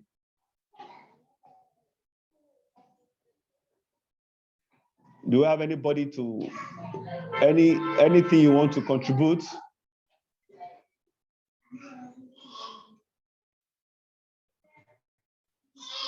My facilitator. Yes, sir. Yes. We had a scenario or an issue in Zamfara cohort, yes, sir, where a lady said that certain information was given by a government parastatal, and yes, she was sir. there in person, actually recorded it. And then later in the day, they retrieved that information and claimed that it was fake news. Yes, and then we've had incidences in the past where you call a dog a mad dog to stone the dog, or you simply discredit a reality and wave it away as fake news. Yes. And then the advent of AI and the new technologies of AI and the wonderful things it could do in terms of making voices, videos, and whatnot. You know, I keep wondering what's actually the hope for the common man in this midst of human ingenuity, human innovation, and then the risk to peace and security, not just in Nigeria, but the world at large. The world at large, sir. Yes, sir. Yeah, that is why, sir, what we're doing here is highly commendable. I think stepping down this will help a lot. Like something happened. I was in Taraba a few days back, and the governor said something, and the journalists pick it, and he took it to the studio. They remove it and broadcast the news. But the studio guy actually abstracts that sentence is made to insult some group of people and spread it across, So, but all I know is that what we said to them was like, say, in journalism, there are a lot of things that you need to do. You need to sit down. So like you just said, all these things are happening, this misinformation And before you know it, some of them are real and will be taken down. But we all need to work in hands together to identify this and to educate the populace about this information. For example, somebody will just see something, before you know it, he started spreading it to group, Facebook pages, WhatsApp group, without authenticating the source of that news. So these are things that all of us will need to work on very well. So can I proceed to section 2, sir? Yes, please. Thank you very much, sir. Section 2 is how to, please go back, let me just read the headline, please, sir. How to protect against and identifying misinformation. How to protect against and identify misinformation. The agenda is investigating fake accounts, detecting misinformation in open networks, detecting misinformation in closed network, cursory checks for misinformation. These are the agenda we will talk about. Bots versus cyborgs versus trolls. Bot, BOTS, versus cyborgs versus trolls. Both fully automated account on social media. That is what I mean. There are some accounts, sometimes, I remember sometimes ago somebody say, I was chatting in the middle of the night and you were responding to my message. I was like, wow.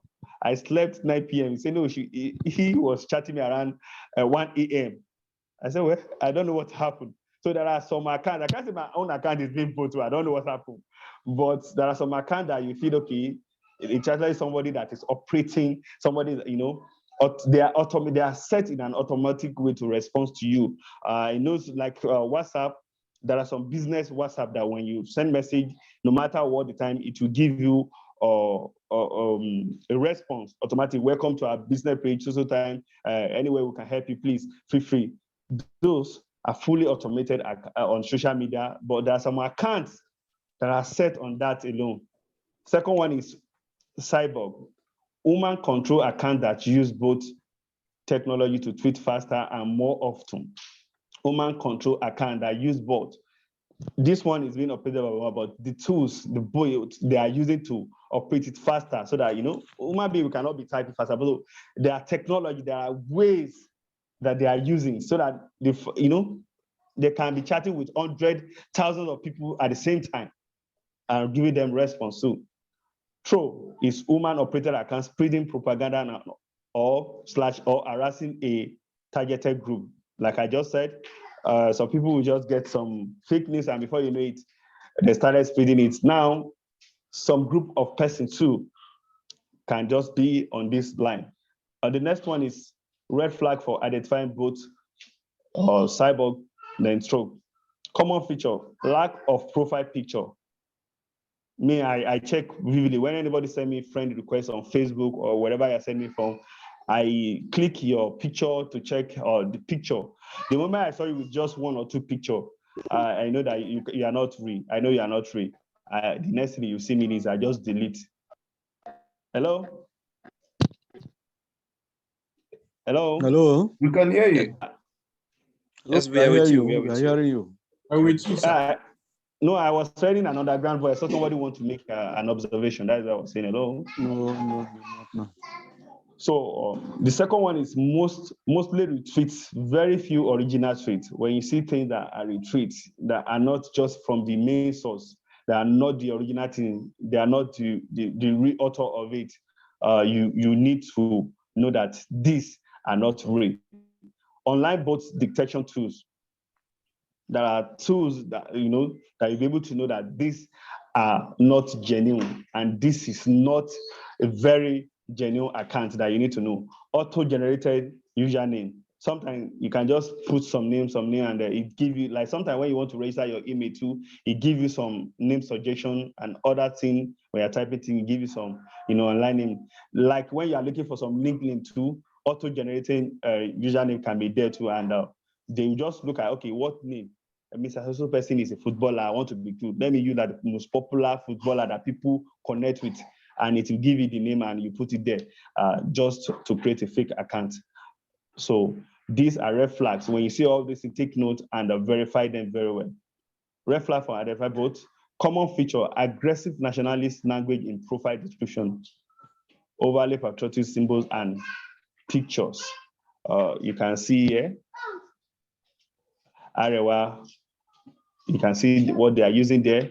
You can see the Oduduwa Republic, These are aggressive nationally in profile description. So you need to go, you might say, oh, because, I want to be part of Oduduwa, I want to be part of Biafra, but the account is actually fake. It's actually not real. It's not the genuine one. Even though if there's Oduduwa that it is real, this is not the main account.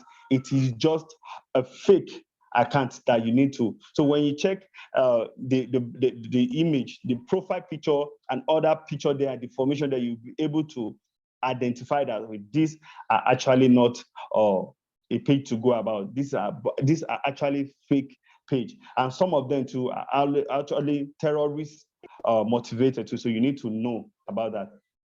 This one is talking about online BOT detection tools. We have visited bottommeta.org to see if any account is likely a BOT. Computer has made everything easy for us. We have the tools there to use now. The Bottommeta is there as a tool for you to search and to be able to know, to ascertain if this particular time is actually bot or it's actually for troll or cyber. You need to know at that time. I think the last time I joined this training, the first time we have our main training, we use my Ogade feature. Its feature is still there to detect, and it shows only 80% accurate, but good for quick assessment. Visit Bottommeta, click authorize app, click user this thing. I don't know if my moderator wants to show us or we should just go. Let's just proceed maybe at the end or something. Okay, well, if you want to, okay. So don't forget, note it down, bottommeta.org, bottommeta.org. When you visit there, you'll be able to click. Is there? That is where you can see the cursor there on this bottommeta.org. So thank you very much. The next one, sir. Activity, bot or not. Visit bottommeta.org and access the following account. You can see PNS. But you can type your own account too there. It's not necessary this one too. If you want to, you can put in your name to a popular somebody that you know very well that is real. Put their name to check if their account is actually a troll or is actually on bot or a cyborg one. You'll be able to see it. The next one. Open versus closed versus hybrid network. Open versus closed versus hybrid network is simply telling us that we have three network here: open network, closed network, and hybrid network. So we are talking about the three. So it's not that we are pitching them a change or that why we are putting the versus. Open networks. Please let's go back, sir. Thank you, sir. Open networks. One public networks. Example is Twitter, YouTube. It's open. It's very open. Everywhere you see, we engage ourselves on it. The second one is closed network subgroups within the network. Example, Telegram, WhatsApp. All these groups is not what you just see. You have to join. The WhatsApp group, they will send you a link that you click and join. Like this training, we all join. A link was sent to us, we join. That makes us to belong to, is a subgroup that we belong to. Telegram too, the same way too. Hybrid network, mix of public and private posts. Example, Facebook and Instagram. Yeah, there are posts that I want to put on there. I can say it's just for private. It's not for public. And there are some I can say it's for public. Everybody can see it, or just my friend alone. Instagram too, there are posts that are private. You can set your account on private. Facebook can set your account on private. Only your friend that can access it too. So that is what they are talking about, the networks that we are using. The next one, sir. Now we are coming to detecting misinformation in open network. How you can detect misinformation in an open network. You have the share account characteristic, share account characteristics, share profile descriptors, profile picture and created dates. These are what? Share profile descriptor, profile pictures, and created dates. When you look at it, like we talk about when you see a profile, you need to check the profile picture, the description of the profile, the dates that, you can't be talking to somebody and the account was just created yesterday and The second one is a share context. Same set of source account, same narrative, and same text. Share context. This is an example of what I'm talking about here. You can see it here, detecting misinformation. You can see this account. If you look at these three accounts, it has the same profile picture. The picture there is the profile, but the background picture is different, but the information are totally not the same thing. It look to be different. But if you look at the profile picture, the three of them is the same person. The same person. So this is how you detect a share account that this person is actually not free. Detecting misinformation in open network. Same set of source account, the same text and narration. Look at this. You can look at the second one too. You see that it's similar, but just a little bit different there. Detecting misinformation is closed network. Establish a tip line. You need to align the anonymity here now. Number one, when you establish a tip line, this is how you are coming to know now. Highlight the. Okay, somebody is raising a hand here. Somebody is raising. Hello. I'm having a hand up here, moderator. Let me. Yes, Haruna Musa Gambo. Okay. I think Maybe your hand is up. You have any question or observation? Okay, the hand down. The hand is down. Maybe the network is bad. Okay, you can go on. Thank you, sir. Highlight the anonymity here. You need to highlight the anonymity here between. You have identified that this account are similar, but it's actually, so you need to highlight as tippers for proof, i.e. screenshots. Look for a sign of manipulation of screenshots. Refer to common feature for this decontextualizing. Join the group as anonymous observer. This is now you are trying to push forward. Join the group as anonymous. Don't introduce yourself first, just join them and to observe what is going on. Ethical and safety concern. If asked your identity, don't lie. Just leave the group. You don't need to start want to switch. Let me just prove hard. No. You don't need to lie. Because in the process of you lying, you might end up exposing something and they will know that, just leave the group. If you see threat of physical harm, report it to the authority.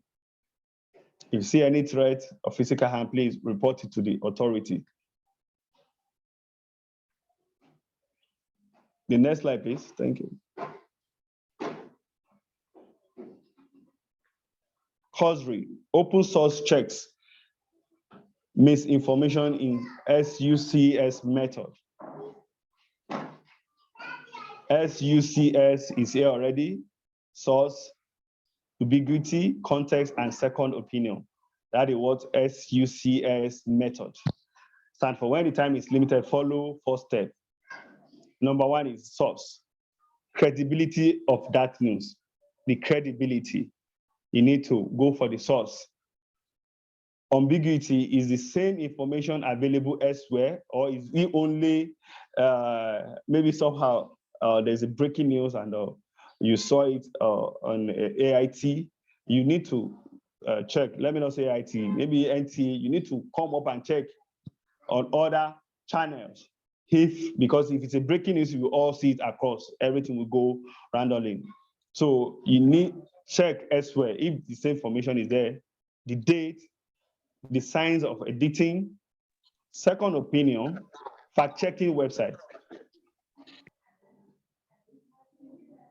Second opinion is fact-checking website, e.g. africacheck.org.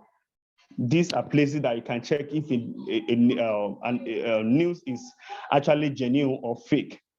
When you go to africancheck.org, factcheck.org.com, this will give you, these are other options that you can use to, to check if news are actually genuine or an account is being a real one or a fake one. Reverse image search.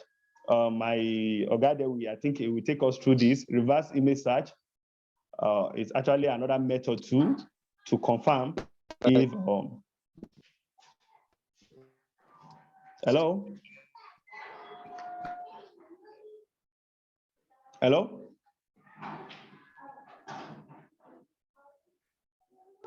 Hello? Yes, we are with you. We are with you. Yeah, Yes, please sir. continue. I think he's trying to say something, but his network is really bad. Yes. Okay. Aruna, Okay, yes. sir. Okay, sir. So I am talking about the reverse image search. I don't know if we'll be going there with you, if you can say, okay. Tutorial fact-checking website. Short tutorial on how to do a reverse image search.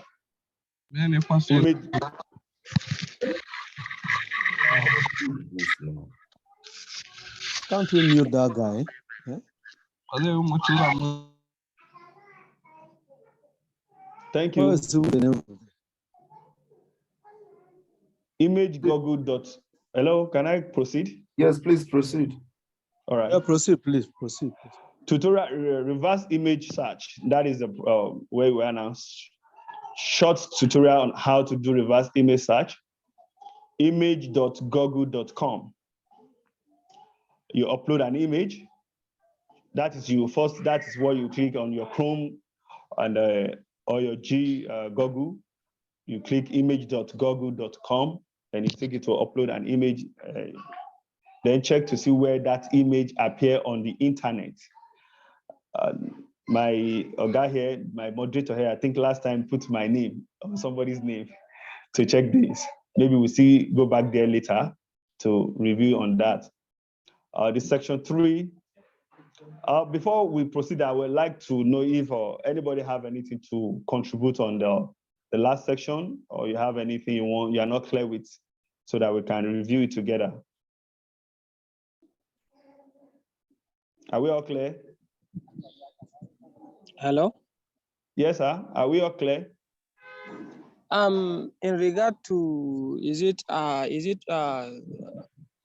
back to that 3 types of network, where we have, where we have Twitter and YouTube. Okay. I think now Twitter, unlike YouTube, it has to be not even in the second, but also in the third. Okay. Now, yes, it has a future of a Facebook. Now that a direct message is introduced, where you can converse and it is end-to-end encrypted, just like WhatsApp. And some things, if you write, is public. Okay. And another thing I want to ask is this. Can those verified handle in either Instagram, YouTube, and accounts like that, and Facebook, can they be managed by bot or cyber? Yeah, it can. Okay. It can. That is why it's going to be an automated operated when it's been bot or a cyborg. Nobody is there to operate it. Bot and cyborg is something that always give you feedback and responses. So it can be set, it can be operated. Thank you for the response. All right. So we move to the next section. Thank you, sir. Thank you, sir. Okay. Please, the slide before this, so that I can take that on. Okay, thank you very much. Go back a bit. Yeah, we are here now. How to report and write about misinformation. This is where the huge part of our training is coming in now, so that we will guide ourselves Agenda 1 is mechanics of reporting on various platforms. Mechanics are various way, diverse way, tools of reporting on various platforms. That's what the mechanics. So it's not the mechanics that is referring back. This is just ways of reporting on various and tools to use on reporting on various platforms. Ethics of writing about misinformation. These are the agenda we are to talk about here. And please, don't just let's pay attention. Like my brother just asked a question just now. I think we will get it here. How to report on Instagram. This is how to report on Instagram. You can see the arrow, the first, the number 1 here. You can see the arrow pointing to the right side there. From my own view here, you will see there when you click on that 4 dots. I think it's 4 or 3 dots. When you click on it, it takes you to number 2. The number 2 is giving you an option: report, go to post, share, copy link, but what you are doing here is how to report now. You know what to do. It's stuck with there, report. While the third one is taking you to, you will see it there, report now. And down part of it is talking about first information. First information. That one is done. The number 4, you have to see a tick like this to show you that a mark that you are done. Thanks for letting us know. That means you are done reporting on Instagram. The next one, please. This is on how to report on Facebook. Or the similar thing, on your right-hand side, you will see that those dots there. Click on it. It will bring you to the view here, the icons there. While you go to the last part of it, you will see report. The third one, you will click on the report and you see the third one, please. Thank you, sir. It will show you first information too, because you have to be specific of what you're reporting about. Is it nudity? Is it violence? Is it harassment? So it's not just reports. You have to make sure that it's about false information that you're reporting about. Because that is what we are talking about here, misinformation. So you have to make sure that what you click is false information. Not that when you want to report about false information, you are clicking nudity of, that means you are reporting something else. The next one, sir. Yeah, this is Twitter. Like my brother, like just talk about maybe Twitter or YouTube now, you can see you still have the way there.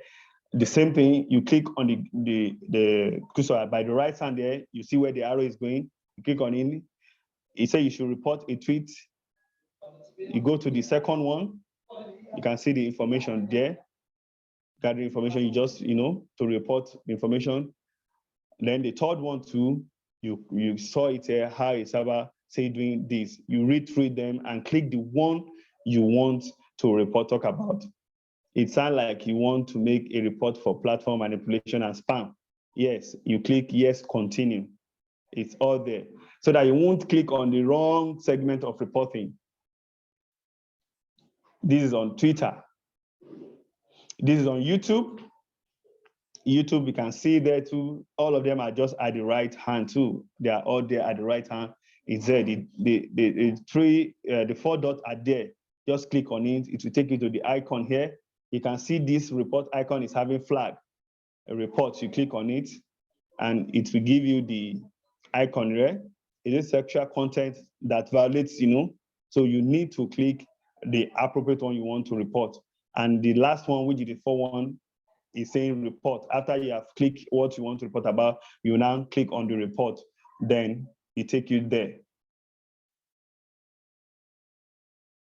I think this one is how to report on WhatsApp. WhatsApp is there. You can see the number 1. When you click on the same right hand, you will see there, report, copy. It's there. Either you want to report, either you want to copy. When you highlight something, you need to highlight it. It will show either you need to highlight it. Either you want to copy or you want to report. When you highlight this one, you don't need to go to the right hand. It's just in your own chat. You need to just click it, highlight it, then click. Then it will show you either you copy or to report. Then you need to make it in a form what you are reporting about, like this that is clicking and circling on. You need to be specific what you want to report on. Then the third one is to report now. I think that report will take you to either you want to block the person or to leave the person. How to report post on TikTok. This is TikTok. TikTok is a slight different from all the other one we'll be seeing. It's there at the right down. You will see the icons there. They're always there. The first one shows an arrow like this. You click on it. While the second one, you will see all the icon will come out. Either you want to modify, you want to share. This one will give you report, or you want to save a video. This is showing you where you put the report. You can see the box here at number 2. That one that has red box and has hazard signal there. That is the one you click on, and it brings you up to this to report, which is number 3. And number 4, you need to give description about what you are reporting about then before you submit it. The next one, sir. Ethics of reporting about misinformation. Ethics of reporting about misinformation.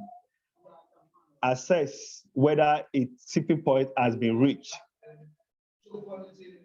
Assess whether a tipping point has been reached. If the misinformation is being discussed in a small group, e.g., anonymous message board, then it may not require coverage as it will legitimize the content. If the information is being discussed in a small group, e.g., anonymous message board, then it may not require coverage as it will legitimize the content. That may, in a smaller way, when you see something that is being discussed in an anonymous way in a board, you don't need to give it a wide coverage so that you won't legitimate the whole content. Because by the more you give it a wide coverage, then you are escalating and you are exposing it and you're giving it legitimate. So that is what this is talking about. If the misinformation has spread to multiple platforms, it's receiving a high level of engagement, it has reached tipping point and should be covered. If the misinformation has spread to multiple platforms, is receiving a high level of engagement, it has reached a tipping point. That means at this point now, you have been seeing it that is going to multiple groups, you have been coming across, then now at that point, you can tip it and give it that full coverage of reporting now. So it's not, you don't need to just say, because something that is little, that is not even well known, that is just normal thing that, you saw it and you want to just report it and think you are copying misinformation. No, you need to have a good ethics way of reporting about misinformation. It's hard to read that tipping point of it. Always verify the content. This is the second one. Always verify the content before writing about it. You need to do proper verification. Use the verification tips and tricks taught in this training. Use the verification tips and tricks taught in this training. Like the one that say the first one that I read earlier on that said you join a group in an anonymous way, and when they ask you, those are part of the tricks that you can use. Well, number 1 is saying identify the contextualizing, spoofing, and scapegoating. Both detection, misinformation, SUCS method, fact-checking website, reverse image search. These are all you can do to verify content before you can even write, because before you can write about them, before you can report them.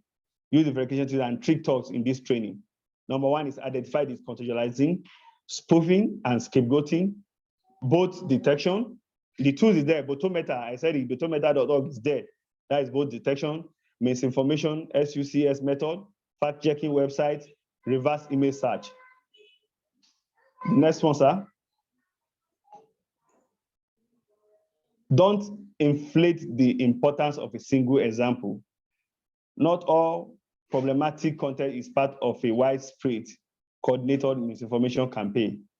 I just said it now, something that is not up to anything that you want to escalate it. You will end up helping them to spread the news, So not all problematic content is part of widespreading coordinated misinformation campaign. It's not all. You need to verify it. You need to know that, yeah, this is harmful. This is something that, yes, is misforming the general public before you can give it that a wide spread of news and reporting about, sorry, let me finish the second one, sir. Yeah, reporting about isolated example can attract more bad actors to the cause. Reporting about isolated example can attract more bad actors to the cause. The next one, sir.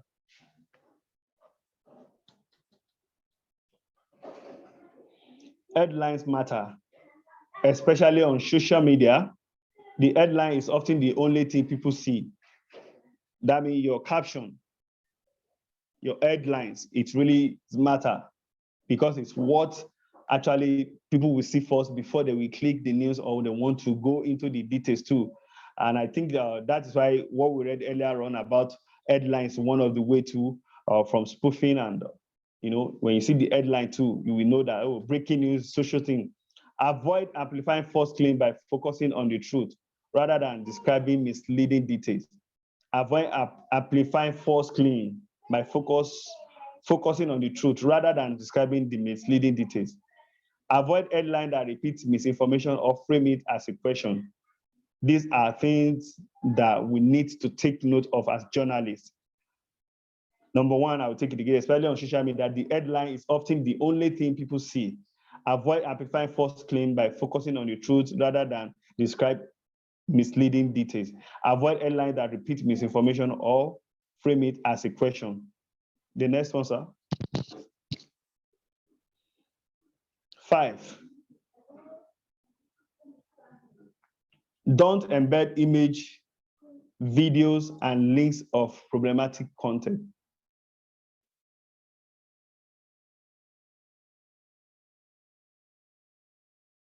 Don't embed images. Don't embed images, video, and link of problematic content. Bad actors want problematic image and video to reach the professional media. Bad actors want, so the moment you pick this mimic that you want to even help them to report that this thing now, you are actually helping them, to spread it to the professional media house now. That is what some of them want. So that in process of you wanting to report or to investigate now, you are actually even aiding them and a bit and helping them. That is a bad actor wants problematic image and video to reach the professional media. Embedding or linking to misinformation in your article and report help their mission and further their goals. You see now, when you are linking them, maybe you have connection with BBC, CNN, and you are helping them. So you are also helping them to reach their own goal. Therefore, avoid it whenever you can. So you need to look at the problematic content when it comes like that. Is it violence? Is it crisis? Is it threats? Is it, you need to just weigh them before helping them, before, spreading it across, so that you won't head up, what you want to cover, you are actually, hiding it the more. The next one, sir. Oh, this is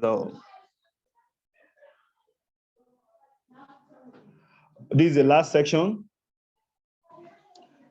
How to protect yourself if you are targeted by misinformation networks. Sometimes when you are carrying out this activity, reporting, some of these people too, they are also targeting you. They want to hack your account or they want to look for you. So this is how to protect yourself too, if as a journalist too. Why a network might target you. You need to know how and why a network might target you, how to protect your privacy on various platforms, knowing when to report versus engage versus ignore. Thank you, sir. The next slide. This why a network might target you. Journalists reporting on misinformation are frequently left vulnerable to online attacks by those who originate or support this view. people with strong political leanings. Journalists reporting on misinformation are frequently left vulnerable to online attacks by those who originally supported this view. That is the people that, you are reporting their misinformation about. They look out for you, and people with political leaning that have a backing of a strong person that they can use everything, financials and all resources to, The second one is they may organize coordinated attack with the aim of forcing journalists offline and discrediting their reputation. We saw it trying to play out on the Arise TV. Rufai coming out, you saw all the attack, all those things coming on him, that is their aim of forcing journalists offline. And we saw during the election too, some media houses were slammed with money, pay this, pay that because of what they report. So all these are coming too. So we need to take cognizance of them too. Doxing. When personal information of journalists are published online, phone number, email address, physical address, you need to be mindful of what you put out there, because they are in lookout for all this to get your personal information online. You need to have a way to code them so that all these things too will be a kind of security for you too. The last one, the fourth one is saying women journalists are particularly vulnerable. 73% of women journalists say they have experienced online violence. Women journalists are 4 times more likely to experience online threats or online harassment than their male counterpart. The next one, sir. How women journalists are targeted. I hope we have women in the house. They should pay attention to this very well. Women are more likely to be targeted of online sexual harassment. The part one is a cyber stalking, offensive and discriminatory language, solicitation for sex, false accusation, defamation and slander, cyber lashing, receiving unsolicited picture. I remember a few months back, a friend of mine said she woke up and the first message she's seen is one guy with 6-pack, and the next thing is showing the size of his manhood and saying, "Do you want this?" All this kind of thing. You are receiving unsolicited pictures. Manipulation of image, using photo editing tools to defame or humiliate a person by linking their face or identity to the original sexual content. It's happening. Our celebrity, you are seeing what is happening, the sex scandal, it is happening, and as a journalist too, if they want to blackmail you or to make you to keep it short too, they will just find a way to. But if you know deep inside of you that you are not involved with that, then you can boldly say, I have not involved myself in anything. Fake account, imitating a person and then posting sexual content or comments. That is using your account and trying to to imitate you and posting sexual content. Like sometimes they go, so my account was hacked, and non-consensual sharing of intimate image and video, clip shots, or obscuring revenge porn. These are just all the female things that they are using. Exploitation, coercion, and threat, pressurizing someone to engage in sexual behavior, sextortion, and blackmailing, threat of sexual violence. All these are what our female journalists are open to, and they need to take precaution. How to protect your privacy. Manage your online footprint. You need to, as a journalist, manage your online footprint. Review what information is available about you online and take note of the site where this information is heard. Remove any information you are uncomfortable having in the public domain. Your address, personal photos. I was advising one of my friends sometimes ago about, whenever the children, she's picking the children from the phones, you doing selfie and posting. I said, no, you don't do this. You are putting the name of the school of your child, at the public domain. They can track your child. Disable location tracking for any social media account. Please always remember that. You need to disable your location tracking for only if you are going a way that your media house asks you to put on your tracking location so that they can follow if there's anything. But without that, if you are going on your own personal journalism, please disable location tracking for any social media account. Set up Google Alerts for your name, include any common misspellings. Set up Google Alerts for your name, including any common misspelling. Schedule calendar reminder to remind you to review your online profile on a regular basis. These are to protect your privacy. You need to really work on this very well. How to protect your privacy. Second one, secure your account. Turn on two-factor authentication, bracket 2FA for all your accounts. It's there on Facebook, it's there, two-factor is there on every account. So turn it on so that you can set your password. Use a password manager to create long, unique password of more than 16 characters for all your online accounts. Separate out your information online. Use social media account for either work or for personal use. I believe we are following. Yes, sir. Yes, sir. We are Yes, with sir. you. Okay. Thank you so much. Yes, sir. Now, the next one is how to deal with online attacks. Write a statement, outline the situation, and pin it to the top. Pin it to the top of your social media account. Write a statement, outline the situation, and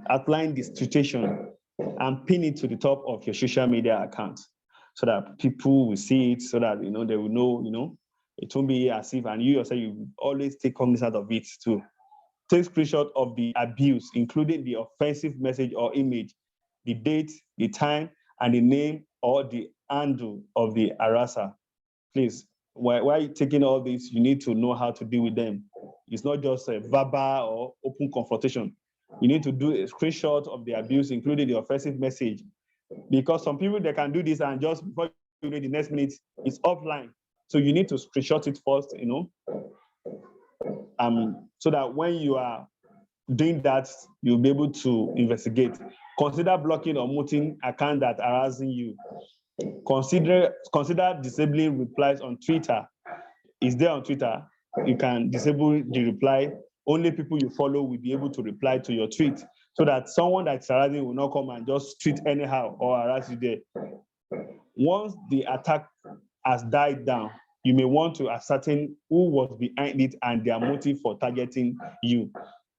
So you don't need to just rush out. You don't need to rush out. You need to take it gradually. You have your screenshot already. You have it, block the person, move the person, and make sure that it's only, then you now need to start doing your investigation. Investigating, who the person is, what this person is all about. When to ignore versus engage and report. Now, we need, like I said earlier on, that it's not just every misinformation out there that, there are some that does not warrant anything. It's just normal posts that does cause no harm.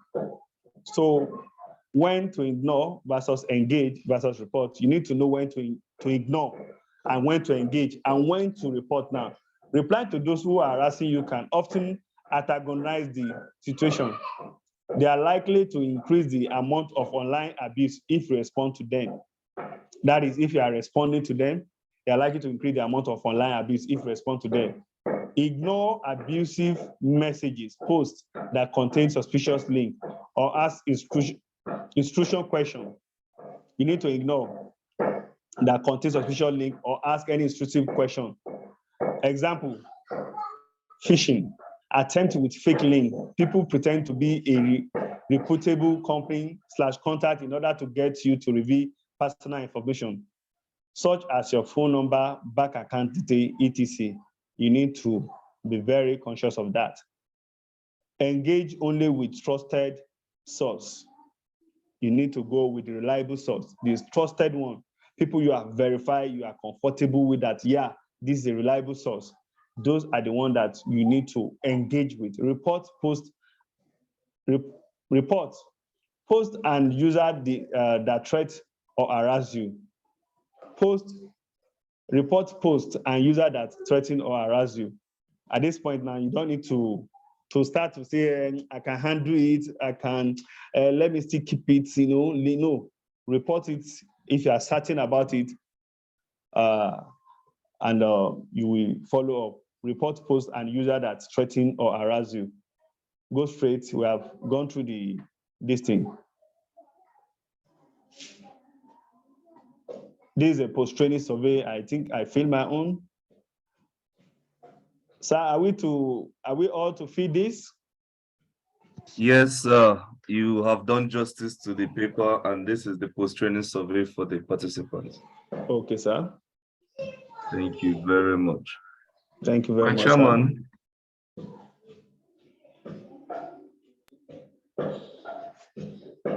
Jibril, are you with us?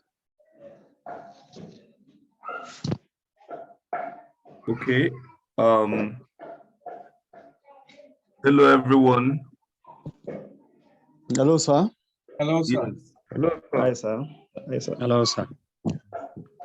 Hi, sir. Hello, sir. Yes, we are taking questions at this point. And while you are putting in your questions, I'm also keeping an eye on the chat box for the details our chairman asked you to submit earlier. So if you have questions for our facilitator on this segment of the training, please take the floor and ask your questions for further clarifications. Idris Kabir is still requesting for the link, the survey link. Okay. The survey link. Oh.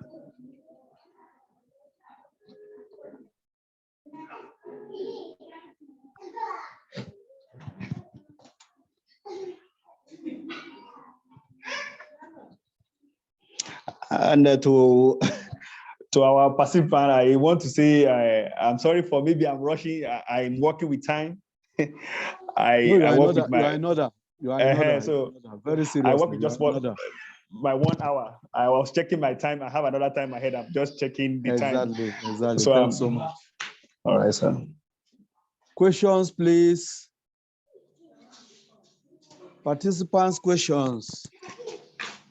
Are we so tired that we cannot answer questions? Cannot ask questions? I think the delivery was quite on point, and for me, I've assimilated very well. Okay. That's okay. Fantastic then. So sorry, please. Let me before my chairman says something. Let me draw our attention here, please. Don't put any double accounts for yourself, because every account here is tailored to the individuals that participated in this program.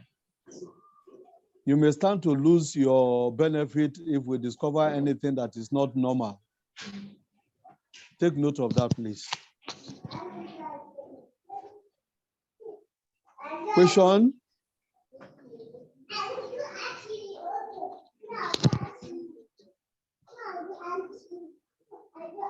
I think we don't have, since there is no question. My chairman, sir? Yes, I'm with you. Yeah, my chairman. Hello, sir. Yes, any question? Yeah, no, I am not on the WhatsApp platform for this particular training. Okay. I was supposed to be on that of Zamfara, but I missed it. And I reached out to one Amin again. Only sent me the link to this. Okay. If I so can be added where you attended is where you are going to be linked up with. Yes, sir. Yes, sir. It's okay. I had sent my number to Petro, I think privately. You have sent to me? No, I mean okay. Is it Petro or something? Okay, sent to Petro is still the same thing. How do you up? Yes. Okay. Yeah, it's okay. It's okay. Okay, but where are you based? I'm in Taraba, sir. Oh, Taraba. Okay. Your catchment is Yobe side, Adamawa, Yobe. So, my chair. Yes, sir.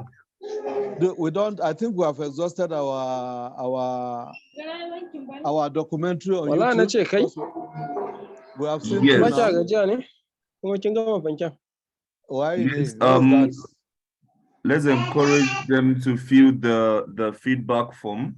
Yes. I think we've exhausted our training for the day. Yes. And we'll follow up with participants on the WhatsApp group. I think Yes. the previous participant that asked the questions about missing Zamfara training and participating in this, I think he could remain where he is. What matters is that he benefited from the training. Yeah. Because I think, as Magan suggested, at the end of the day, these 6 state cohorts would have a platform where we bring all of them together to have a larger Exactly. of Exactly. things. Yes, sir. It's okay. Yes, We sir. know that. Okay. I know that. So since we have exhausted our noted, sir. document Thank you very now. much. Okay, please, I want to draw the attention of what's his name again? Haruna Musa Gambo. Yes, you only put his account number. We need his full name, his phone number, his full name for the certificate, his phone number for contact, his account details with the bank name, not just account number. Bank name, account number. Please, he should rectify that as soon as possible. Take note of it, please. We have said this time without number now. Don't walk away without completing the required this thing from you, please. Since we have exhausted our programs now, I think can we close now? Yes, sir. Let's take a group photograph, and then if the Yobe State chair is on the call, he could give us a vote of thanks or Sorry, any sir. other. Can I ask a question, sir? So is it possible for us to get slides of the presentation? Of course, you will get slides and recording of this training and more materials. Yes. All right. Thank you very much. Yes, sir. Okay, so please, okay. Yeah, please. No, I just want to say the same thing you have said. Okay. You know, sometimes we have challenges from these pictures we are taking. If you are the workout type and you are missing out of this thing, don't come complaining that you have been missed out or something like that. So please show your face the way it's supposed to be so that they will take the picture. Thank you. Okay, so please do us a favor by on your camera. Thank you very much.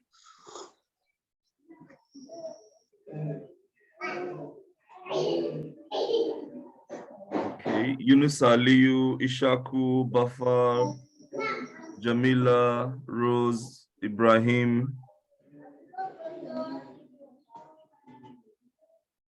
One more. Thank you. We're having 20 now. Yes, I think we had an average of 25. Yeah, 24, 25 today. Yeah, for this section, yeah. Okay. My chair, I think you can draw the curtain on today while you wish us well for tomorrow in Adamawa State. Thank you so much. Thank you, my ever ready and proactive moderator who has assigned me this job today. I think I'm expanding my knowledge too, and I am glad you did that. It is on this note I want to appreciate all of us for having this time from 3 o'clock to this very particular time, and especially to the facilitators who has taken the evening drive, the barista, and my brother too, who is also a guru in the ICT. Thanks so much for being wonderful to us here. Very impactful knowledge, very impactful drive. We need to go home and do some homework on the assignment given to us, and we'll work on it to develop ourselves. Thank you so much. At this juncture, we want to draw the curtain to a close by requesting my PZC to give us a closing remark, or the PZC, if she is back from the funeral now, so that she can give us a closing remark. Then before then, I think we have made an announcement on certificate and the rest of it. We're very much aware of our account and the rest of it. So my PZC, sir, are you with us? I'm not seeing PZC on the call. Mr. Dantata Ndu's No, he's not comment. here. Okay, what about the state Peace Corps? No, he's not here, but the Borno State chair can take it. Okay, But Borno Mr. State Miriam. chair, please. Yes. Help us do a closing remark for the successful beginning and the ending of this program with much emphasis and much appreciations to the U.S. Embassy, the Great Shah Foundation, and the Mythos Labs for their support. Thanks so much. We'll expect that from you now. Okay, thank you so much, my chair. Good evening to you all once again. Thank you so much to the participants. Thank you very much to the sponsors of this program, the Mythos Lab, the American Embassy, Peace, Positive Peace Coordinator, our Jagaban Pietro. We thank you so much. Our chair, we really appreciate your effort and all those that participate fully in this training.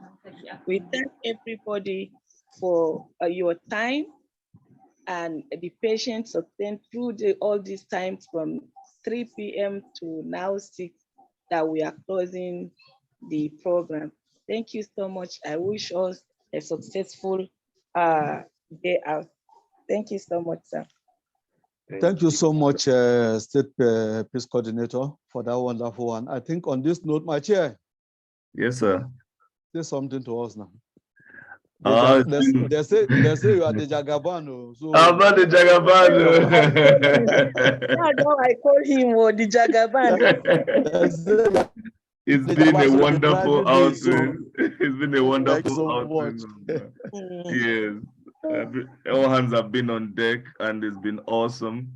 Our monitor, our supervisor, our guardian, Aja Miriam, Aisha have been very commending of our efforts, and she really applauded the facilitators today, and most especially the moderator yourself, Alhaji Thank you so much. Thank you so much. She's been watching keenly. She's a very meticulous lady, and nothing passes her notice, so she observes everything. And we are glad to be guided by her, and indeed, we will not disappoint anyone. So special thanks to everyone. Special thanks to our PZC, our state coordinators. I know that they are ready for us in Adamawa State tomorrow. And after Adamawa State, Borno is also roaring to go. And then we'll complete this intervention across the 6 states that have been marked to be piloted. Then we take appraisal, evaluate, and deepen our efforts. We are encouraging participants to put this great innovation to work to curb the menace of misinformation and fake news. Till then, I would say thank you everyone once more, and enjoying the state coordinators, our very able leaders, to wish you exceedingly well. Thank you very much. Thank you so much. Bye-bye. Bye. Thank you very much. Bye-bye. Bye, everyone. See you. Bye. Bye. Bye. Thanks. Bye. Okay. Thank you.